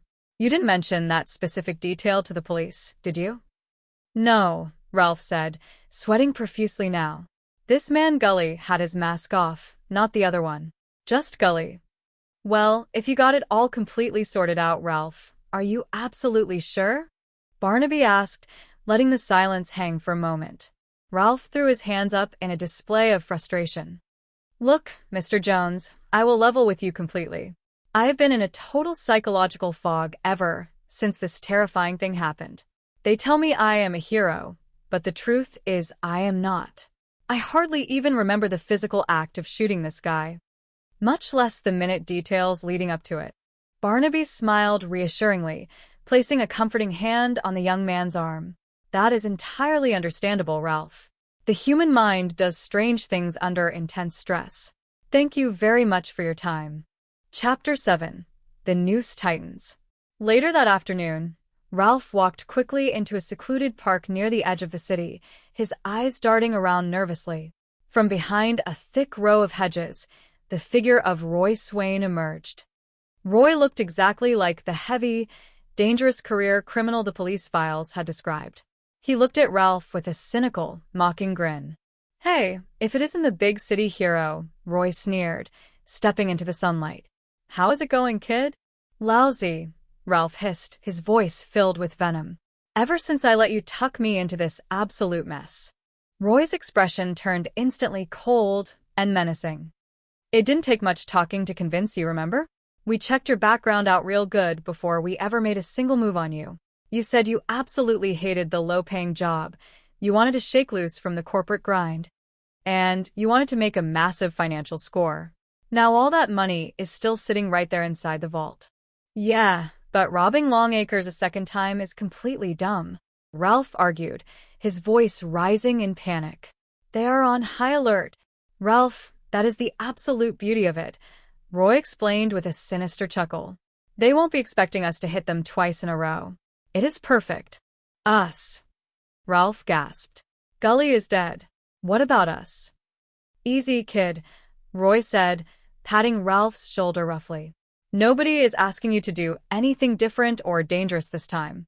They already hired another security guy to cover the main gate. The only thing we have got to worry about right now is the exact timing.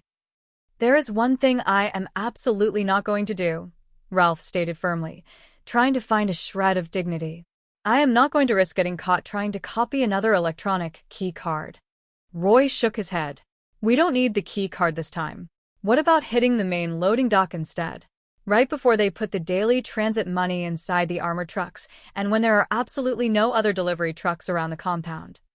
For crying out loud, Roy, I don't have access to that specific kind of scheduling information, Ralph cried. Get it, Roy commanded, his voice dropping to a dangerous whisper. They trust you completely now. I have been reading all about your big corporate promotion in the papers. So find a clever way and get that schedule. And if I don't, what exactly are you going to do? Ralph challenged, trying to bluff. Turn me into the cops? Roy laughed out loud, a sound completely devoid of joy. Well, that threat works the exact opposite way around, too, you know. Except for one major thing, Turkey. I have got lots of criminal friends and lots of safe places to hide across the country. I can keep running forever. But how about you? Hero? Do you really want to give up this incredibly good life you're into right now? The promotion, the praise, the boss's beautiful daughter? It is nice, isn't it? Ralph lowered his head, the reality of his trap crushing his spirit. All right, he whispered. Look, I know the routine, Roy said, satisfied. Receipts from the nightball games always come in highly late. There is a major game scheduled for tomorrow night. You call me the very second you find out the exact time that money is due in, okay? Okay, just get away from me, Ralph begged. Get out of here. Go. I will be staying at the Ruxton Hotel, in room number 218, Roy said as he turned to leave. Room 218. I will be waiting anxiously for your call. The afternoon sun filtered through the heavy glass windows of the Longacre Armor Depository, casting long, rectangular shadows across the polished linoleum floor. Inside the main counting room, the steady, rhythmic clicking of mechanical tallying machines filled the air, a constant reminder of the vast amounts of currency passing through the facility every single day. Ralph Alcott sat at his desk, his fingers moving methodically across the keys, though his mind was clearly wandering far beyond the concrete walls of the building. Opposite him, Ralph, an older clerk with thick spectacles, adjusted his visor and let out a weary sigh as he stacked another bundle of green bills. Mr. Dyer, the head accountant, paced behind the counters with a clipboard cradled in his arm, his eyes scanning the room like an eagle watching over its territory. He reminded everyone that as soon as this current batch was fully tallied, the team had another major pickup to make at the sports arena. Ralph muttered under his breath, keeping his eyes firmly fixed on his work, noting that if those figures did not jive perfectly, Mr. Dyer was going to keep them all here until midnight. The monotony of the task was heavy, a heavy blanket of routine that seemed to press down on the shoulders of every man in the room. Kathy, a bright young clerk with a kind smile, walked past the desks carrying a tray of empty mugs. She paused by her father, who was preparing to leave for the day, reminding him gently not to be late tonight because her mother had invited the Wilsons over for dinner. The older man smiled warmly, telling her to let her mother know he would be there by 7 o'clock sharp before bidding her goodbye. As he departed, he passed Mrs. Longacre in the hallway, exchanging pleasantries and asking how everything was going.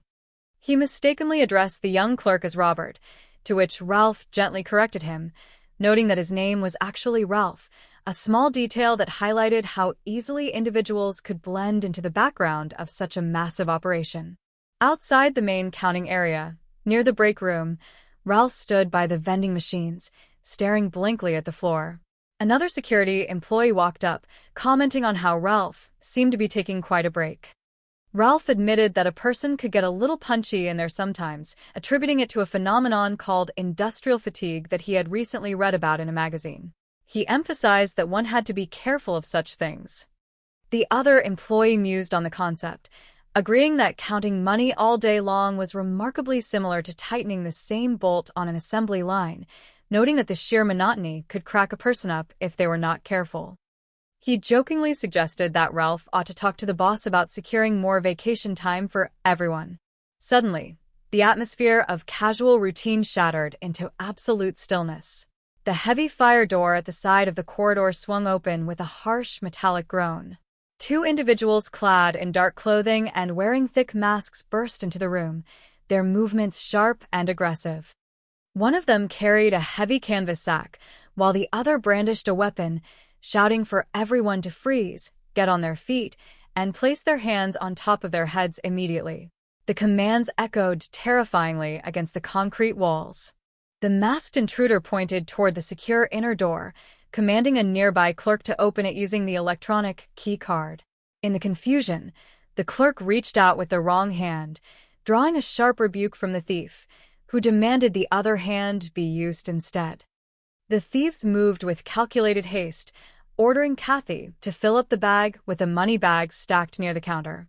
Ralph stood frozen near the hallway, his heart hammering against his ribs as he realized the gravity of the situation. In a moment of desperate bravery, or perhaps sheer panic, someone managed to hit the silent alarm button hidden beneath the desk. Realizing the authorities would soon be on their way, the leader of the thieves yelled to his partner that the silent alarm had been tripped and they needed to get out of there immediately, warning that if anybody made a move after them, they would be terminated. They scrambled back toward the fire door, but the situation rapidly devolved into chaos. Ralph, caught in the crossfire of his own conflicting emotions and the sudden rush of adrenaline, found himself directly in the path of one of the escaping robbers, a man later identified as Leo Gully. A sudden struggle ensued near the exit, a desperate scramble in the dimly lit corridor. A shot echoed through the hallway, and Leo Gully fell to the ground, while his accomplice broke through the outer doors, jumping into the back seat of a waiting getaway vehicle that sped away into the city traffic. Minutes later, the sound of sirens wailed in the distance as Mr. Longacre, the owner of the company, rushed into the secure area alongside Joe Montgomery, the chief of security. The room was in a state of shock, clerks whispering in hushed tones while security guards secured the perimeter. Mr. Longacre looked at the scattered money bags and then at Ralph, who was standing pale and trembling against the wall. Joe Montgomery announced that the money was all recovered and that Ralph had stopped one of the intruders single-handedly. Mr. Longacre shook his head in amazement, stating that Ralph had taken a terrible chance going after an armed individual, calling him a true hero. Later that afternoon, in the quiet dignity of Mr. Longacre's private office, Joe Montgomery sat across from his longtime friend, his expression deeply troubled. As the chief of security for Longacre, Joe felt the weight of the entire incident resting squarely on his shoulders. He lamented that while the company was off the hook because the robbery failed and the money was recovered, the only one who was going to wind up holding the bag was himself. Martin Longacre looked at him with deep sympathy, stating that in the 30 years they had known each other, he had never heard of anyone questioning Joe's integrity. Joe responded that it was not a matter of integrity that was being questioned, but rather his competence. The conversation turned to the official investigation, with Martin inquiring if the police believed it was an inside job. Joe admitted that the authorities had not officially labeled it as such yet, but since his security people were the exclusive possessors of the electronic key cards required to open that specific fire door, he could not blame them for harboring such suspicions. When asked if he stood behind his personnel, Joe declared firmly that the Federal Bureau of Investigation could not have done a better job of screening them than he had, stating they were entirely clean and that he would stake his entire career on any one of them. Barnaby Jones, a seasoned and highly perceptive private investigator who had been brought in to assist with the matter, sat quietly in the corner of the office, listening intently to every word. He inquired if Joe had accounted for all the key cards that were issued to the staff. Joe explained the rigorous protocol, noting that the cards are signed out when a man comes on duty and signed back in when they go off. Nevertheless, Barnaby pointed out that it would be a simple matter for someone to slip a card out during the day, have a duplicate made, and return it without causing immediate alarm. Joe conceded that it was indeed a possibility, expressing his hope that Barnaby could dig up some information that would point away from his security force.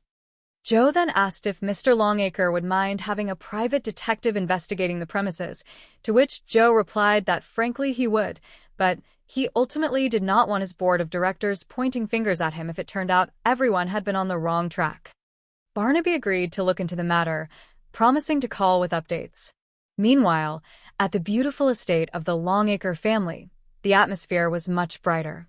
Ralph Alcott drove up the winding driveway in his modest, aging automobile, which was currently emitting a loud, worrying hiss from beneath the hood. He stepped out of the vehicle just as Martin Longacre and his daughter, Chris, walked out onto the porch to greet him. Ralph looked apologetically at his smoking car, noting that it was likely a broken hose or the radiator. Chris laughed lightly, comparing the vehicle to the famous old faithful geyser, and welcomed him warmly. Martin introduced Ralph to his wife, Nora Longacre, who expressed great pleasure in meeting him, stating she had been looking forward to it after seeing all the newspapers detailing one man's courage. She remarked sweet-naturedly that it would be wonderful if science could create a serum out of such bravery and give a shot to everyone in the country. Martin then announced the true purpose of the invitation, revealing that there had been an opening for some time now for a new assistant to the chief accountant, and because of Ralph's actions, the position was officially his. Chris smiled proudly, stating her father was promoting him for his heroism. Ralph appeared overwhelmed, stammering that he really did not expect such a reward, while Nora playfully advised him never to give Martin a chance to change his mind. Martin suggested that Andy from the motor pool could easily repair Ralph's car while they enjoyed lunch, and Chris enthusiastically proposed a game of tennis afterward. While Ralph was being celebrated as a hero, Barnaby Jones was deep in investigation at his own office, analyzing the background of the deceased robber. He discovered that the man's name was Leo Gully, originally out of Boston, who had been released merely 6 weeks ago from a Massachusetts state penitentiary after serving time for robbery, assault with a deadly weapon, and grand theft auto. Barnaby mused that it sounded less like a criminal record and more like a portfolio, suggesting the man had come west looking for greener pastures. His associate noted that a witness from across the street reported seeing Leo Gully's partner jump into the back seat of a vehicle driven by a third individual, meaning there were at least 4 people involved in the conspiracy, assuming there was an inside man on the security force. Barnaby resolved to seek out an old street informant known affectionately as the Professor to gather more intelligence on who Leo Gully might have been associating with in the city. Later that evening, Ralph walked Linda, a kind colleague from the office, to her modest apartment building. The building was older, with peeling stucco, but Linda chose to see only its charm. Ralph confessed that he had been noticing her for a long time at the office, to which she admitted she had not noticed him as much, even recalling that she used to call him Robert by mistake. Ralph smiled, stating he actually preferred the name Robert. After thanking her for the ride, Ralph walked back to his own apartment, the weight of the day finally catching up to him. As soon as Ralph stepped inside his dark apartment, the telephone began to ring loudly, shattering the silence. He picked up the receiver, only to hear a harsh, familiar voice on the other end. It was Roy Swain, the surviving accomplice from the robbery. Roy taunted him, mentioning the picture in the newspaper and how great Ralph looked as a gold-plated hero. Ralph demanded to know what Roy wanted, asking if he wanted another shot at killing him. Roy dismissed the accusation, claiming that what happened to Leo Gully was strictly Gully's own fault and that he had nothing to do with it, explaining that Gully was simply terrified that Ralph would crack under police questioning. Roy then dropped a bombshell, stating that they were going to go into the Longacre facility again. Ralph panicked, calling the idea completely crazy and refusing to participate. Roy sneered, threatening to call the lawmakers or the police to explain exactly how that side fire door had been opened in the first place, effectively exposing Ralph as the inside man who had provided the duplicated key card. Terrified of losing his newfound status, his job, and his freedom, Ralph listened helplessly as Roy commanded him to find out the specific time the large cash delivery from the upcoming night baseball games would arrive at the loading dock, instructing him that he would be waiting for the information at the Ruxton Hotel in room 218. The next morning, Barnaby Jones continued his rounds at the Longacre facility, speaking gently with the employees. He met Ralph in the hallway and introduced himself formally. Ralph expressed a slight weariness regarding the continuous questions, but Barnaby explained that while he had read the police reports, he always preferred to gather the facts firsthand. Barnaby questioned Ralph about the specific details of the confrontation with Leo Gully, expressing confusion as to why the thief would deviate so far from a clean escape route just to chase Ralph down a corridor. Ralph claimed it was because Gully figured Ralph could recognize him, but when Barnaby pointed out that the thieves wore masks, Ralph caught himself, nervously stating that Gully had temporarily taken his mask off. Sensing the young man's immense anxiety, Barnaby chose not to press further immediately, allowing Ralph to excuse himself. Shortly afterward, Roy Swain cornered Ralph near a quiet corner outside the office building, demanding the schedule for the night money delivery. Ralph desperately argued that robbing the Longacres again was foolish and that he would not risk stealing another key card. Roy explained that they would not need a card if they hit the loading dock directly before the money was moved inside, ordering Ralph to use his new position as assistant accountant to secure the exact arrival time. When Ralph threatened to turn him in, Roy laughed, pointing out that he had plenty of places to hide, whereas Ralph had a beautiful new life that he surely did not want to lose. Roy reiterated that he would be waiting at the Ruxton Hotel, room 218, for the final call. As Ralph stood shaken on the sidewalk, Chris Longacre approached him with a bright smile, completely unaware of the dark shadow hanging over him. She invited him to a surprise birthday dinner for her father the following evening, stating she truly wanted him to be there with her as part of the family. Ralph, looking at her beautiful, innocent face, felt a deep pang of guilt and affection, readily accepting the invitation despite the chaos enveloping his life. Meanwhile, Barnaby Jones met with his informant, the professor, at a local parlor. Through a series of clever deductions and a generous exchange of information fees, the professor revealed that an ex-convict named Artie Moss had recently connected with a heavy character matching the description of Leo Gully's partner. The professor noted that Artie Moss had been spotted frequenting the Ruxton Hotel near Echo Park, specifically visiting a couple registered under the name of Mr. and Mrs. Norton in room 218. Barnaby immediately coordinated with the local police, led by Lieutenant Biddle, to raid the hotel room. However, by the time the authorities arrived, the occupants had already fled, leaving behind a deceased Artie Moss and a few personal items. The hotel manager confirmed that the individuals had departed in extreme haste. Barnaby realized that the remaining members of the gang were dangerous, volatile, and clearly restructuring their plans, wondering what their next move would be. Back at Ralph's apartment, Chris dropped off the keys to Ralph's newly repaired car. To her absolute horror, she discovered Ralph sitting in the dark, holding a handgun that he claimed he had just retrieved from a pawn shop using his promotion money. Recognizing that he was in deep trouble, Chris begged him to tell her what was wrong. At that exact moment, the telephone rang again. It was Roy Swain, screaming into the receiver, threatening to turn Ralph's brains into oatmeal if he did not provide the exact delivery time immediately. Ralph yelled back into the phone, warning Roy that he had a gun and would use it if forced, before slamming the receiver down. Chris burst into tears, pleading with him to let her help. Ralph, overcome with emotion, looked at her and confessed that he liked her very much, but told her to go back to her nice, clean, pretty world. He finally broke down and confessed that the partner of the man he shot was threatening his life for what he did during the robbery. Chris, believing Ralph was a completely innocent victim being terrorized by a vengeful criminal, insisted that they go to her father and Mr. Barnaby Jones for protection instead of the police, as the police could not protect him forever.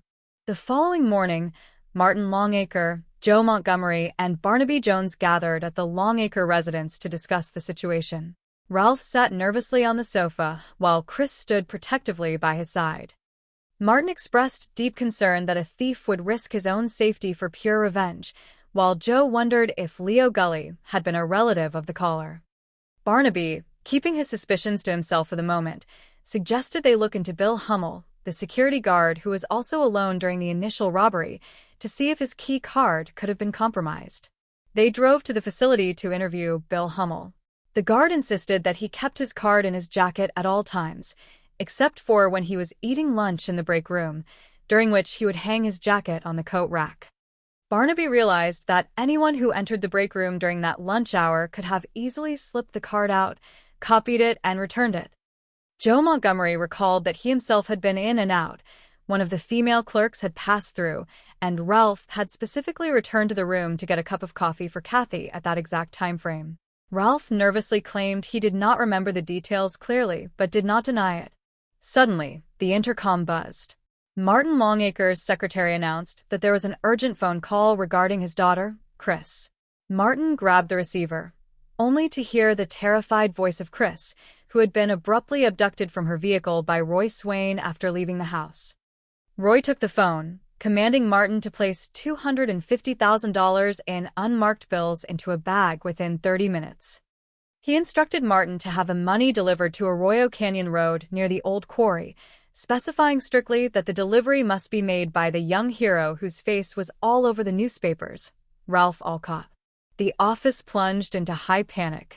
Martin immediately wrote a personal check to cover the vault funds, insisting that the police must stay out of the matter until his daughter was safely returned.